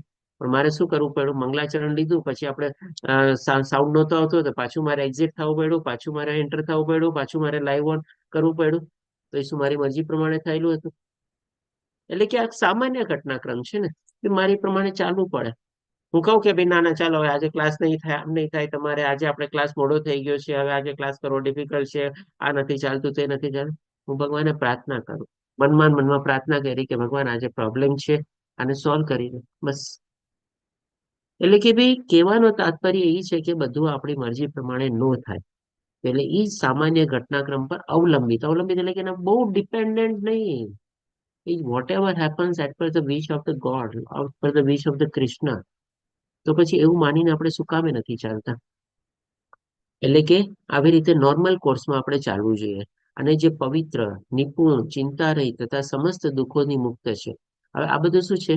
ભક્તના લક્ષણ છે. જેમ કે પવિત્રતા, પવિત્રતા આપણે આંતરિક પવિત્રતા, બાહ્ય પવિત્રતા આપણે જાળવવી જોઈએ બંને રીતે. નિપુણ એટલે કે ભાઈ એક્સપર્ટ, એટલે કે ભાઈ આ બધું આપણે જ્ઞાન પ્રાપ્ત કરીને આપણે પણ થોડી ઘણી એમાં એક્સપર્ટાઇઝ કેળવવાની છે. ભક્તિ કરવામાં પણ થોડી ઘણી આપણે એક્સપર્ટાઇઝ કેળવવાની છે. એટલે બધી ચીજમાં આપણે આસ્તે આસ્તે આગળ વધવાનું છે તબક્કા વાઇઝ. આપણે ચિંતા રહિત, આપણે ભય અને ચિંતાના સંદર્ભમાં ઓલરેડી ડિસ્કસ કરી લીધું.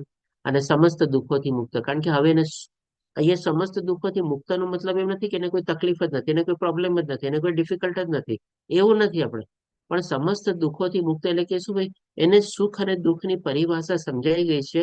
અને સુખ અને દુઃખમાં કાં તો એ દુઃખને સહન કરે છે, કાં તો એ સંતુષ્ટ રહે છે, અથવા તો સુખ અને દુઃખમાં પોતે બેલેન્સ જાળવી લે છે, સમાન ભાવથી રહે છે. તો ઈ સેન્સમાં આપણે સમજવાનું છે કે ભાઈ સમસ્ત દુઃખોથી મુક્ત છે આપણે. બાકી જો હું તો કહીશ કે ભક્તોની જિંદગીમાં છે ને દુઃખો અથવા પ્રોબ્લેમ અને ડિફિકલ્ટી છે ને બાકીની કમ્પેરિઝનમાં કદાચ વધારે આવતા હશે, પણ એ બધામાં છે ને ભગવાન એને લડત કરવાની, સામનો કરવાની ને શક્તિ આપે છે, અને ભગવાન એમાંથી એને પાર પણ પાડે છે આપણે. કારણ કે એને ભગવાનમાં પૂરેપૂરો આસ્થા, વિશ્વાસ અને શ્રદ્ધા રહેલો છે. અને કે છે અને કોઈ ફળ માટે પ્રયાસ કરતો નથી. હવે કોઈ ફળ માટે પ્રયાસ કરતો નથી એનો મતલબ શું? કોઈ કામ કરતો નથી એમ નહીં, પણ શું ટૂંકમાં કહેવાનો તાત્પર્ય કે ભાઈ નિષ્કામ ભાવ કરે છે તમારે. ફળ માટે બધા લોકો શું છે, આજે જેમ કે કોઈ સકામ પ્રવૃત્તિમાં પ્રવૃત્ત થયેલા કે ભાઈ આજે હું આ કામ કરીશ અને મને આટલા રૂપિયા મળશે અને એ રૂપિયાથી હું આટલા મારા પરિવારોની ઈચ્છા પૂરી કરીશ, એટલે કેટલા બધા એના લાંબા ડ્રીમ્સ અને એક્સપેક્ટેશન્સ ને બધું બંધાયેલા હોય છે. અને માની લો આવી ઈચ્છાથી જયારે કામમાં પ્રવૃત્ત થાય છે, અને માની લો એ કામમાં કોઈક એને સપોર્ટ ન મળ્યો, એની ઈચ્છા પ્રમાણે કામ ન થયું, કામ વિપરીત થયું, કામમાં નિષ્ફળતા મળી, તો પછી કેટલું બધું એનું આપણે નેગેટિવ બધું થાય છે. પણ જયારે એ કામમાં પ્રવૃત્ત જ થાય કે ભાઈ ઠીક છે, ભગવાને મને જ્ઞાન આપેલું છે, ભગવાને આવડત આપેલી છે, ને મારી પાસે ત્યારે જવાબદારી રૂપે આ કામ આવેલું છે, મારે પૂરી નિષ્ઠાપૂર્વક અને પૂરી પ્રમાણે મારે બધી ઇન્દ્રિયો લગાડીને મારે કામ પાર પાડવાનું છે બસ. હવે એવા ભાવથી જયારે કામ પાર પાડતો હોય તો જો એને ફળ તો મળવાનું જ છે. એટલે કે ફળ માટે પ્રયાસ નથી કરતો, પણ એ શું છે, ભગવાને સૂચવેલા કામે મને માટે નિમિત્ત બનાવેલો છે. આજે ભગવાને અર્જુનને જેમ કીધું તું નિમિત્ત માત્ર છે ને ઉભો થા અને યુદ્ધ કર, તો હવે એ અર્જુને સમજણ કેળવી લીધી અને એ ભાવથી પોતે યુદ્ધ લડ્યો. નહીં કે ભાઈ ચાલો હવે મારે યુદ્ધ શું કામે, તો કે ભાઈ કૌરવોનો નાશ કરવો છે ને હસ્તિનાપુરની ગાદી મેળવવી છે, એવો ભાવ નહોતો. હવે હું ભગવાને સૂચવેલા ઉપર પંથ ઉપર ચાલુ છું, અને ભગવાનનું મને આત્મજ્ઞાન ને આધ્યાત્મિક જ્ઞાન મળેલું છે, અને ભગવાન મારી સાથે છે, અને ભગવાન મને કહીને કે ઓર્ડર કરે છે કે ઉભો થા, યુદ્ધ કર, કટિબદ્ધ થા. તો હવે ભગવાનનો આદેશ હું માનું છું, એવા ભાવથી પોતે કર્મમાં પ્રવૃત્ત થાય છે. એટલે ફળની કોઈ આશા જ નથી આમ જોવા જાવ તો. આપણે પણ શું છે, બધામાં એમ જ સમજવાનું છે ને, ભગવાને મને નિમિત્ત બનાવેલો છે, ભગવાને મને જ્ઞાન આપ્યું છે, ભગવાન મને કઈ એવી સુવિધા આપે છે કે જેમાં મને આગળ વધવાની પ્રેરણા આપી રહ્યા છે. તો ચાલો ભગવાન તો છે જ ને મારી સાથે, મારે તો એને આંગળી પકડીને આગળ ચાલવાનું છે. પછી જે થશે તો ભગવાન મને આપશે બસ, ઓકે. એટલે કોઈ એક્સ્ટ્રા એફર્ટ એમ નથી કે આ ફળ મળશે તો આ જરૂરિયાત પૂરી કરીશ, ઓલાનું આમ કરીશ. એટલા માટે અહીંયા કહેવામાં આવેલું છે કે તે કોઈ ફળ માટે પ્રયાસ કરતો નથી અને તે મને અત્યંત પ્રિય છે. અહીંયા બીજા ભગવાન 6 ગુણો બતાવે છે. હજી ભગવાન હવે આપણને કહે છે 17મા શ્લોકમાં જે કદી હર્ષ પામતો નથી કે કદી શોક કરતો નથી. તો આના સંદર્ભમાં આપણે સુખ દુઃખ અથવા તો ચિંતા ભય આ બધી ચીજમાં આપણે કમ્પેર કરી શકીએ. પણ અહીંયા શું છે, આપણે જેમ ફોટો આપેલો છે આપણે પ્રહલાદ મહારાજનો ફોટો છે. હવે આજે પ્રહલાદ મહારાજ ભગવાનના ભક્ત હતા, પણ એના પિતા પણ હિરણ્યકશ્યપી એના ઉપર કેટલા બધા અત્યાચાર કરે છે. પહાડ ઉપરથી ફેંકી દે છે, પછી ઝેર આપે છે, નાગો એના ઉપર છોડવામાં આવે છે, અને છેલ્લે પછી આપણે અગ્નિમાં બેસાડી છે હોળિકાને બધાની સાથે. આ બધા શું છે, જે કષ્ટો હતા બધામાંથી પોતે બચી જાય છે, અથવા તો ભગવાનની કૃપા એના ઉપર થાય છે, કારણ કે ભગવાનનું રક્ષણ પ્રાપ્ત થયેલું છે એને. તો આમાંથી શું પોતે હર્ષ પામે છે, એના પિતાને જઈને કહે છે, અરે જો તે મારા ઉપર આટલા બધા જુલમ કર્યા, અત્યાચાર કર્યા, હું બધામાંથી બચી ગયો. એવો કોઈ હર્ષ બી નથી. તો પોતે શું, પોતે પોતાની નિસ્વાર્થ ભાવે ભગવાનની ભક્તિમાં પ્રવૃત્ત થયેલા છે અને કદી શોક કરતો નથી. શોક શેનો કરે બોલો? આજે આજે વિચારે કે ભાઈ મારા પિતા આટલા મોટા થયે છે અને એનો પુત્ર થઈને મારા ઉપર આટલા બધા અત્યાચાર કરે છે, એવો શોક કરીને બેસે છે. તો જેમ કીધું ને કે ભાઈ કોઈને પણ કષ્ટ આપતો નથી અને કોઈનાથી અસ્વસ્થ પણ થતો નથી, જેમ આપણે આના આગલા શ્લોકમાં આપણે જોયું. તો એ જ ચીજ અહીંયા પણ એપ્લાય થાય છે કે ભાઈ હર્ષ પણ પકડતો નથી અને શોક પણ પ્રાપ્ત કરતો નથી. એના પિતા જ એને તકલીફ આપી રહ્યા છે અને એનાથી પણ એને કોઈ શોક નથી, અથવા તો એનાથી પોતે અસ્વસ્થ થતા નથી. આ પણ એક બહુ સારો દાખલો છે જેમાં આપણે બંનેમાં બેસાડી શકીએ છીએ પ્રહલાદ મહારાજનો. અને જે પશ્ચાતાપ કરતો નથી, કે જે કશું ઈચ્છતો નથી. પશ્ચાતાપ આજે એના સંદર્ભમાં આપણે જોઈએ તો પ્રહલાદ મહારાજને પણ કોઈ પણ જાતનો આપણે કહીએ ને કે પશ્ચાતાપ થયો કે ભાઈ અરે ભગવાન, મારા પિતા આટલા જ એની પાસે બધું મળેલું છે, આટલા એની પાસે બધો વૈભવ હતો તમારે, અને એ પોતે કોઈ દી એમ વિચારે છે કે ભાઈ મારા પિતા થઈને મને આટલું બધું આપણે દુઃખ આપે છે, કષ્ટ આપે છે, એવો જાતનો કોઈ દી પશ્ચાતાપ કરે છે? આજે જેમ મેં કીધું ને કે ઘણા વ્યક્તિઓ આપણને બહુ પ્રોબ્લેમ આપતા હોય, બહુ ડિફિકલ્ટી આપતા હોય. આમાં આપણે ગમે તે દાખલો લઈ શકીએ આજના સંદર્ભમાં. એમ્પ્લોય નો દાખલો લઈ શકીએ, સાસુ વહુનો દાખલો લઈ શકીએ, ઇવન બાપ અને પુત્ર વચ્ચેનો પણ દાખલો લઈ શકીએ. ઘણી વાર આ બધાને એકબીજાના રિલેશનમાં બનતું નથી હોતું, પણ શું છે કે ભાઈ અલ્ટિમેટલી એને એવો પશ્ચાતાપ નથી કરવાનો કે મારો દીકરો થઈને જો મારું નથી માનતો, અથવા તો કે ભાઈ મારો નોકર છે ને જો મારા માલિકની વાત નથી માનતો, અથવા તો શું સુદાનું પણ દ્રષ્ટાંત આવે. જી માતાજી, એ સુદામાનું દ્રષ્ટાંત આપણે જે આગળના શ્લોકમાં બી લઈશું કે ભાઈ મારી વહુ છે ને મારી વાત નથી માનતી.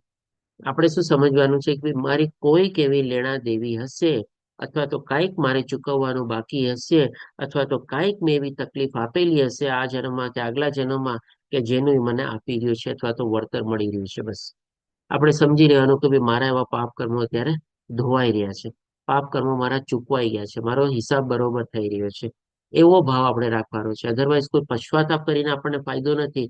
અને એ પશ્ચાતાપમાં જો આપણે રોતા રહેશું અને આપણે એમાં પડેલા રહેશું તો આપણો કોઈ ઉદ્ધાર જ નહીં થાય આપણે, અને કશું ઈચ્છતો નથી. આજે પ્રહલાદ મહારાજને એના પિતા પાસેથી શું હતું? કાંઈ નહોતું. ઇવન જયારે ભગવાન અવતાર ધારણ કરીને એનું રક્ષણ કરે છે, ત્યારે પણ એ શું કહે છે કે ભાઈ મારા પિતાને તમે ક્ષમા કરી દો બસ.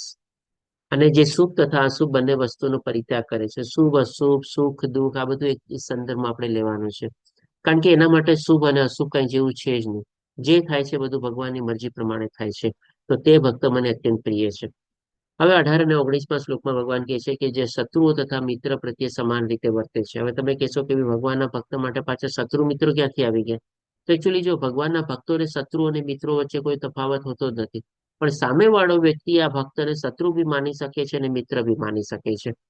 એટલે કે જયારે ભક્તને આવો કોઈક આપણે પરીક્ષા લેવાનો કે એવો કોઈક સમય આવે છે, ત્યારે એમ નથી વિચારતો કે ભાઈ સામેવાળો વ્યક્તિ મને મિત્ર માને છે કે સામેવાળો વ્યક્તિ મને શત્રુ માને છે. પણ મારે જે સાચું છે એનો પક્ષ લેવાનો છે. પછી હોઈ શકે એ ટાઈમમાં મારે મિત્રથી આપણે ઉલટું બોલવું પડે, કારણ કે એ ત્યારે ખોટી આપણે રીતે પ્રવૃત્ત થયેલો, અને શત્રુ કદાચ સાચે રસ્તે હોય તો મારે એનો પણ સાથ દેવો પડે આપણે. એટલે કે આ રીતે કોઈ શત્રુ અને મિત્ર સામેવાળા પ્રત્યે કોઈ ભેદભાવ નથી રાખતો, પણ જે સાચું અને નીતિનું હોય એ પ્રમાણે એને પોતે બતાવે છે. અને જે માન તથા અપમાનમાં, ઠંડી તથા ગરમીમાં, સુખ તથા દુઃખમાં, કીર્તિ તથા અપકીર્તિમાં સંભાવિત રહે છે. તો આ જે 4 ચીજ અહીંયા ભગવાન બતાવે છે ને, માન અને અપમાન. માન અને અપમાન શેનું? આપણને જો કર્તા ભાવ જ ન હોય, સ્વામી ભાવ જ ન હોય આપણને, તો પછી આપણને શેનું માન અને અપમાન? આજે માની લો કોઈ આપણને માન આપે, ઓ તમે તો બહુ સારું કામ કર્યું, તમે તો આટલું મોટું કામ કર્યું, તમારા વગર તો આ કામ થાત જ નહીં. તો આપણે શું કહીએ, ભાઈ હું કોણ છું, શેનો હું નિમિત્ત બન્યો, બસ ખાલી મને ભગવાને નિમિત્ત બનાવો, મેં કામ કર્યું. આપણે બધું પાસ ઓન કરી દઈએ. અપમાન બી કરી જાય તો ભાઈ આપણે જે પેલા જ જોઈ લીધું કે ભાઈ કોઈનાથી અસ્વસ્થ થતું નથી. અરે ભાઈ અપમાન કરીને ગયો, ઠીક છે, એને સંતોષ થઈ ગયો ને, બસ ઓકે. ઠંડી તથા ગરમી એટલે કે વાતાવરણ વાઇઝ નહીં. આને સંદર્ભમાં છે કે ભાઈ ફેવરેબલ અને નોન ફેવરેબલ સર્કમસ્ટાન્સીસ, અથવા તો પ્રતિકૂળ અને અનુકૂળ સંજોગો, આપણે પરિસ્થિતિઓ, એને ઠંડી ગરમી આપણે કહીએ. સુખ દુઃખ અને કીર્તિ અપકીર્તિ એટલે માન અપમાન, આ બધામાં પોતે સંભાવિત હોય છે. કારણ કે આ બધું શું છે, કાં તો એમાં એ સહન કરે છે, અને કાં તો જે મળેલું છે, સારું ચીજ મળેલું છે, એમાં પોતે સંતુષ્ટ રહે છે. અને આને કહેવાય આપણે સમાન ભાવના. અને જે દુસંગથી સદા અળગો છે, દુસંગ આવે છે. હવે અહીંયા દુસંગનો સંદર્ભ શું છે કે ભાઈ 2 થી 3 રીતે આપણે લઈ શકીએ. સૌથી પહેલા છે ને કે ભાઈ જે લોકો ભગવાનની ભક્તિમાં અથવા તો ભગવાન પ્રત્યેના આસ્થા વિશ્વાસ શ્રદ્ધા નથી, અથવા તો જે નાસ્તિક છે, આવા લોકોથી છે ને આપણે ભગવાનના ભક્તોએ દૂર રહેવાનું છે. બીજું શું છે કે જે આપણને ભક્તિ માર્ગમાં આગળ વધવા માટે, માની લો એને પણ ભગવાનમાં આસ્થા વિશ્વાસ શ્રદ્ધા છે, પણ હજી એટલું જ્ઞાન નથી એને તમારે, અને આપણે કંઈક કરતા હોય ને આપણને અવરોધ કરતા હોય તમારે, આમ નો કર એમ નો કર, આમ તું કરસ એ ખોટું કરસ, આમાં તું વધારે ટાઈમ આપસ અત્યારે મારો ટાઈમ સાચવી લે, આમ કર તેમ કર. આવા લોકોને થોડો ઘણો સંગ આપણે ટાળવાનો તમારે. અને ત્રીજું શું છે કે ભાઈ કોઈક આપણે ઈર્ષ્યા કરતો હોય ને, આપણને લાગે કે ભાઈ એના મનમાં જરાક ઈર્ષ્યા ભાવ આપણા પ્રત્યે વધારે છે, એવું કઈ આપણા મનમાં એવું કઈ ન હોય, તો આવા લોકોથી પણ થોડો ઘણો આપણે દુસંગ આપણે અથવા તો દૂર રહેવાનું આપણે. પછી સદા મૌન ધારણ કરે છે. સદા મૌન ધારણ કરવાનો મતલબ શું છે કે ભાઈ આપણે મૌની બાબા નથી બનવાનું, પણ શું છે, બંને એટલું આપણે ઓછું બોલવાનું છે. અથવા તો આપણે કહી શકીએ કે ભાઈ જ્યાં જરૂર પડતું હોય એટલું જ આપણે બોલવાનું છે, અથવા તો આપણે ફાલતુ બોલવાનું નથી. ખોટી આપણે ગોસિપિંગ છે, ખોટી ઘણી આપણે ચર્ચાઓ છે, આર્ગ્યુમેન્ટ છે, નિંદા છે, આવી બધી ખોટી ચીજોમાં આપણે પ્રવૃત્ત નથી થવાનું. એનાથી આપણે બને ત્યાં સુધી દૂર થઈ જવાનું, અળગું થઈ જવાનું, અને આપણે એ પ્રમાણે આપણે મૌન લેવાનું છે. અને તથા મળે તે વસ્તુથી સંતુષ્ટ રહે છે. આ તો આપણે ઓલરેડી ડિસ્કસ કરી લીધું કે ભાઈ જે મળે છે ભગવાનની કૃપા સમજીને આપણે સ્વીકારવાનું છે. જે નિવાસ માટે ઘરની પરવા કરતો નથી. હવે આને કેવી રીતે આપણે સમજવાનું, કે આને 2 રીતે આપણે સમજી શકીએ. એક તો શું, નિવાસ માટે એટલે કે ભાઈ આપણું જે રહેઠાણ હોય અથવા તો ઘર હોય એના માટે. થોડુંક આપણે ભૌતિક દ્રષ્ટિએ લઈએ કે ભાઈ માની લો ઘરમાં આપણી થોડી ઘણી બધી સુખ સુવિધા સગવડો બધી સારી આપણને ભગવાને દીધેલું, આપણે બધું રહેતા હોઈએ આપણે. હવે ક્યારેક માની લો આપણે કોઈકના ઘરે જઈએ, કોઈકના પ્રસંગમાં જઈએ, થોડેક આપણે માની લો આપણાથી ઉતરતા હોય તમારે, તો ત્યાં શું છે, આપણને કદાચ આવી બધી સુખ સાધન ને સગવડો બધી જે આપણને ઘરમાં મળતી હોય, આપણને કદાચ ત્યાં પ્રાપ્ત ન થાય આપણે. પણ જો આપણે ભગવાનના સાચા ભક્ત હોય ને, તો જેમ કીધું ને કે ભાઈ આપણે બધામાં સંતુષ્ટ માનવાનું છે.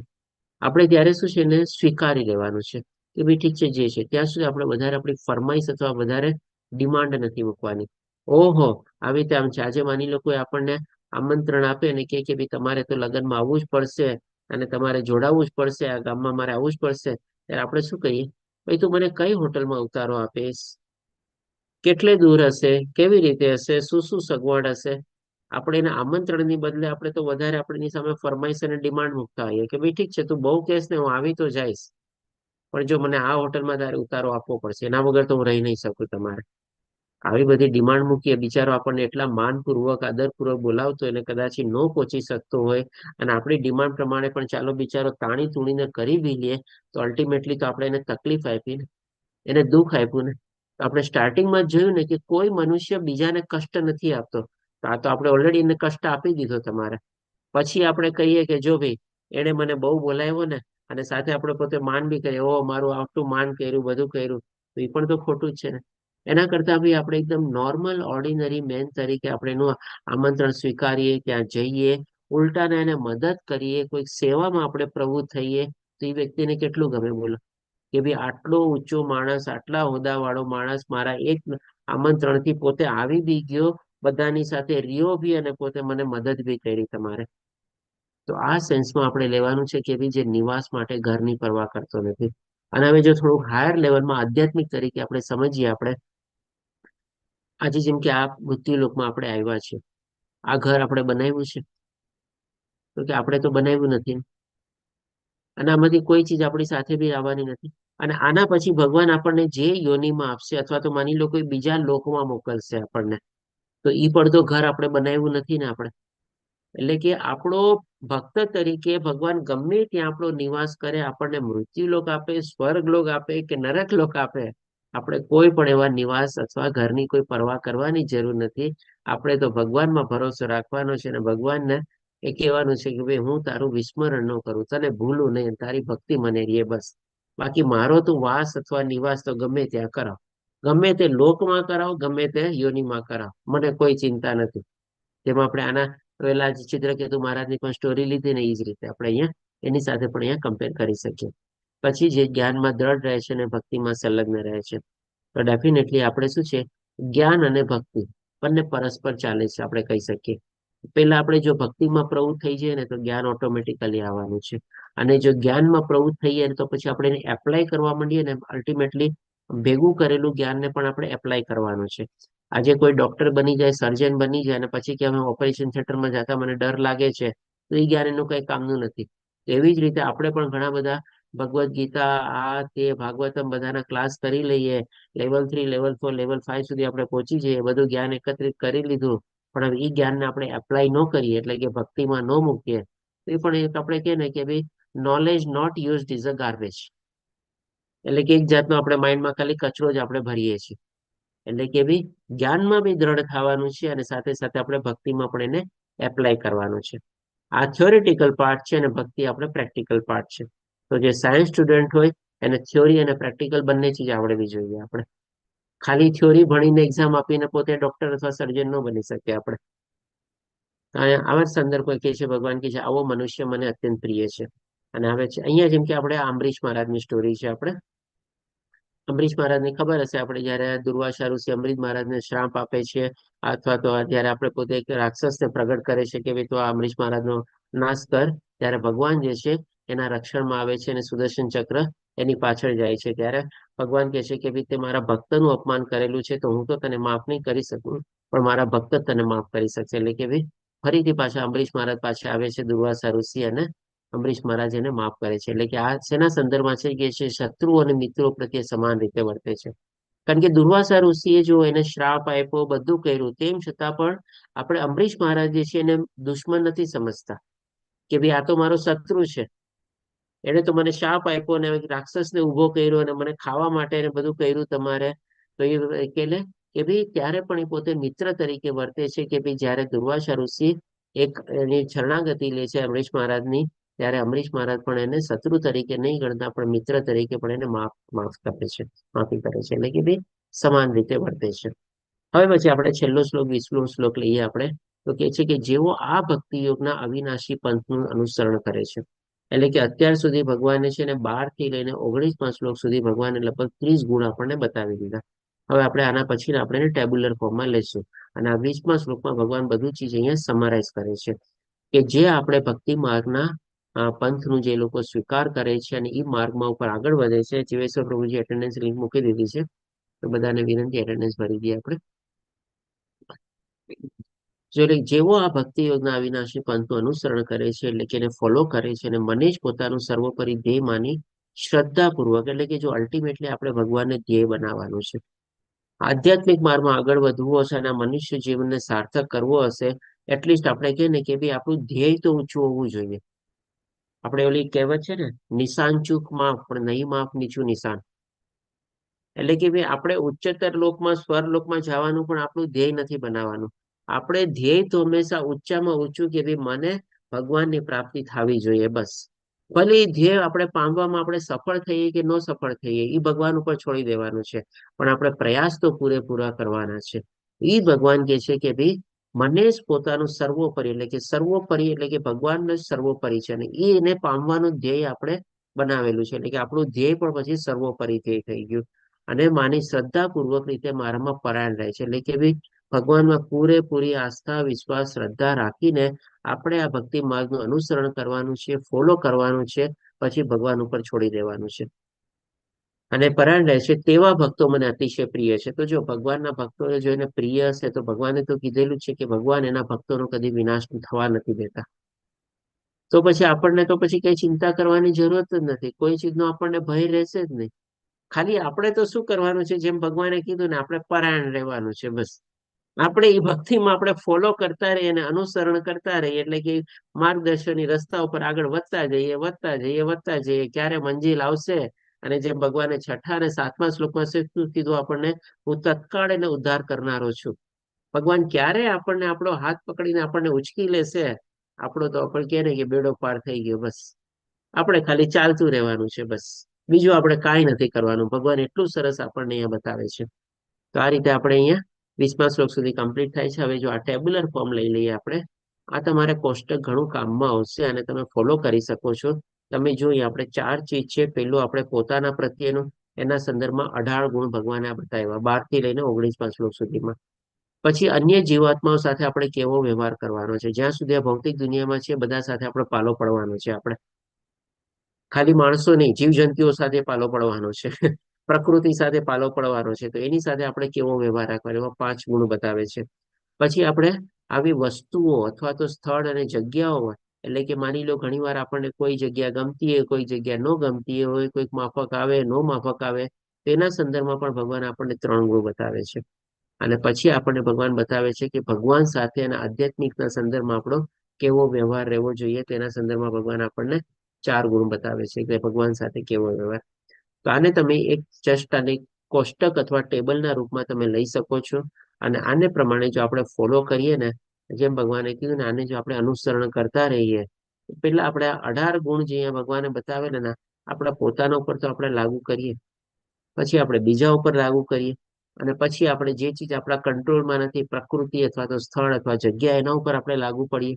પછી જેવી જગ્યા મળી, જેવી રીતે છે ને આપણી સાથે એડજસ્ટ કરવાનું છે. પછી ભગવાન અને એમના ભક્તોની સાથે આપણે કેવો વ્યવહાર કરીએ છીએ, એ આપણે જોવાનું. તો આપણી આધ્યાત્મિક માર્ગમાં આપણા યાત્રા છે ને, બહુ આપણે ઈઝી થઈ જાય. આપણે આ આપણે કહી શકો કે ભાઈ, આપણે જેમ માની લો કોઈ યાત્રામાં આગળ વધતા હોઈએ, ત્યારે આપણે શું આપણું પેકિંગ કરીએ ને, વાતો કરીએ ને તમારે, કે ભાઈ પહેલા તો આપણી પોતાની પર્સનલ ચીજો મૂકીએ આપણે એમાં, કે ભાઈ મારે કેટલા કપડાં જોશે, મારા ચશ્મા છે, મારા શૂઝ છે, મારી દવાઓ છે, એ બધું આપણે રાખીએ આપણે. તો એ આપણે પેકિંગ કરવાનું આપણે. પછી આપણે શું છે કે ભાઈ માની લો જેને ત્યાં જાતા હોઈએ અથવા તો જેના માટે જાતા હોઈએ, તેના સંદર્ભમાં એ લોકોને શું જરૂરિયાત પડશે, અથવા તો ત્યાં શું શું ચીજોની જરૂરિયાત પડશે, એ ચીજો આપણે લઈ જઈએ તમારે. તો એ બધી ચીજો આપણે ભાતું બાંધવાનું છે આપણે. પછી માની લો જે જગ્યા જઈએ ત્યાંનું વાતાવરણ કેવું હશે, ઠંડી હશે, ગરમી હશે, એ બધું બી જોઈએ ને. એના પ્રમાણે પણ આપણે કપડાનું બધું પેકિંગ કરીએ કે નહીં આપણે. તો આપણે પણ એવું જ કરવાનું છે કે ભાઈ જે સ્થળમાં જે ત્યાં છીએ તેના સંદર્ભમાં મારે કેવી રીતે એડજસ્ટ થવાનું છે. પછી આપણે અલ્ટિમેટલી ભગવાન સાથે આપણે, એટલે કે ભાઈ જે ચીજમાં આપણા કહી શકીએ કે ભાઈ આપણા ભક્તોની બધાનો જો સંગાત થાય આપણને, અને ભગવાનના પણ આપણને આત્મ સાક્ષાત્કાર લેવલ સુધી પહોંચવું હોય, તેના માટે પણ મારો દ્રષ્ટિકોણ કેવો રાખવો જોઈએ. તો આ રીતે આપણે અહીંયા 12મો અધ્યાય પૂરો થાય છે. સમરી તરીકે જો આપણે જોઈએ, એમણે તમારી 6 તો આપણે જોઈએ કે ભાઈ સૌથી પહેલા તો અર્જુનનો 10મો પ્રશ્ન ઉભો થાય છે કે ભાઈ સાકાર અથવા તો નિર્વિશેષ પ્રમાણે જે ભક્તિ કરે છે એમાં વધારે પૂર્ણ અથવા સિદ્ધ કોણ છે? તો ભગવાન એનો સ્પષ્ટ જવાબ આપે છે કે ભાઈ જે ભગવાનની સાકાર રૂપમાં ભક્તિ કરે છે એ વધારે સિદ્ધ અથવા પૂર્ણ છે. પછી ભગવાન આપણને 8 થી લઈને 12મા શ્લોકમાં ભક્તિના અલગ અલગ 6 લેવલ બતાવ્યા આપણને. અનન્ય ભક્તિ લઈને આપણે છેલ્લું જે લેવલ હતું એ જ્ઞાન. અને પછી આજે આપણે જોયું તમારે 13 થી લઈને 20મા શ્લોકમાં આપણે ભગવાન જે આપણને 30 ગુણો બતાવે છે કે ભાઈ ભક્તિના સંદર્ભમાં આપણે ભક્તિ માર્ગમાં જયારે આગળ વધતા હોય તો આપણે કેવા ગુણો આપણે કેળવીએ તો ભાઈ આપણે ભગવાનના પ્રિય બની શકીએ છીએ, ભગવાનના બહુ વાલા બની શકીએ છીએ આપણે. તો આ રીતે આપણો અહીંયા 12મો અધ્યાય કમ્પ્લીટ થાય છે. વાંછા કલ્પતરુભ્યશ્ચ કૃપા સિંધુભ્યઃ એવ ચ પતિતાનાં પાવનેભ્યો વૈષ્ણવભ્યો નમો નમઃ. હરે કૃષ્ણ કૃષ્ણ કૃષ્ણ હરે હરે, હરે રામ રામ રામ હરે હરે. શિલા પ્રભુપાદ કી જય. શ્રી રાધા ગોવિંદને પ્રણામ.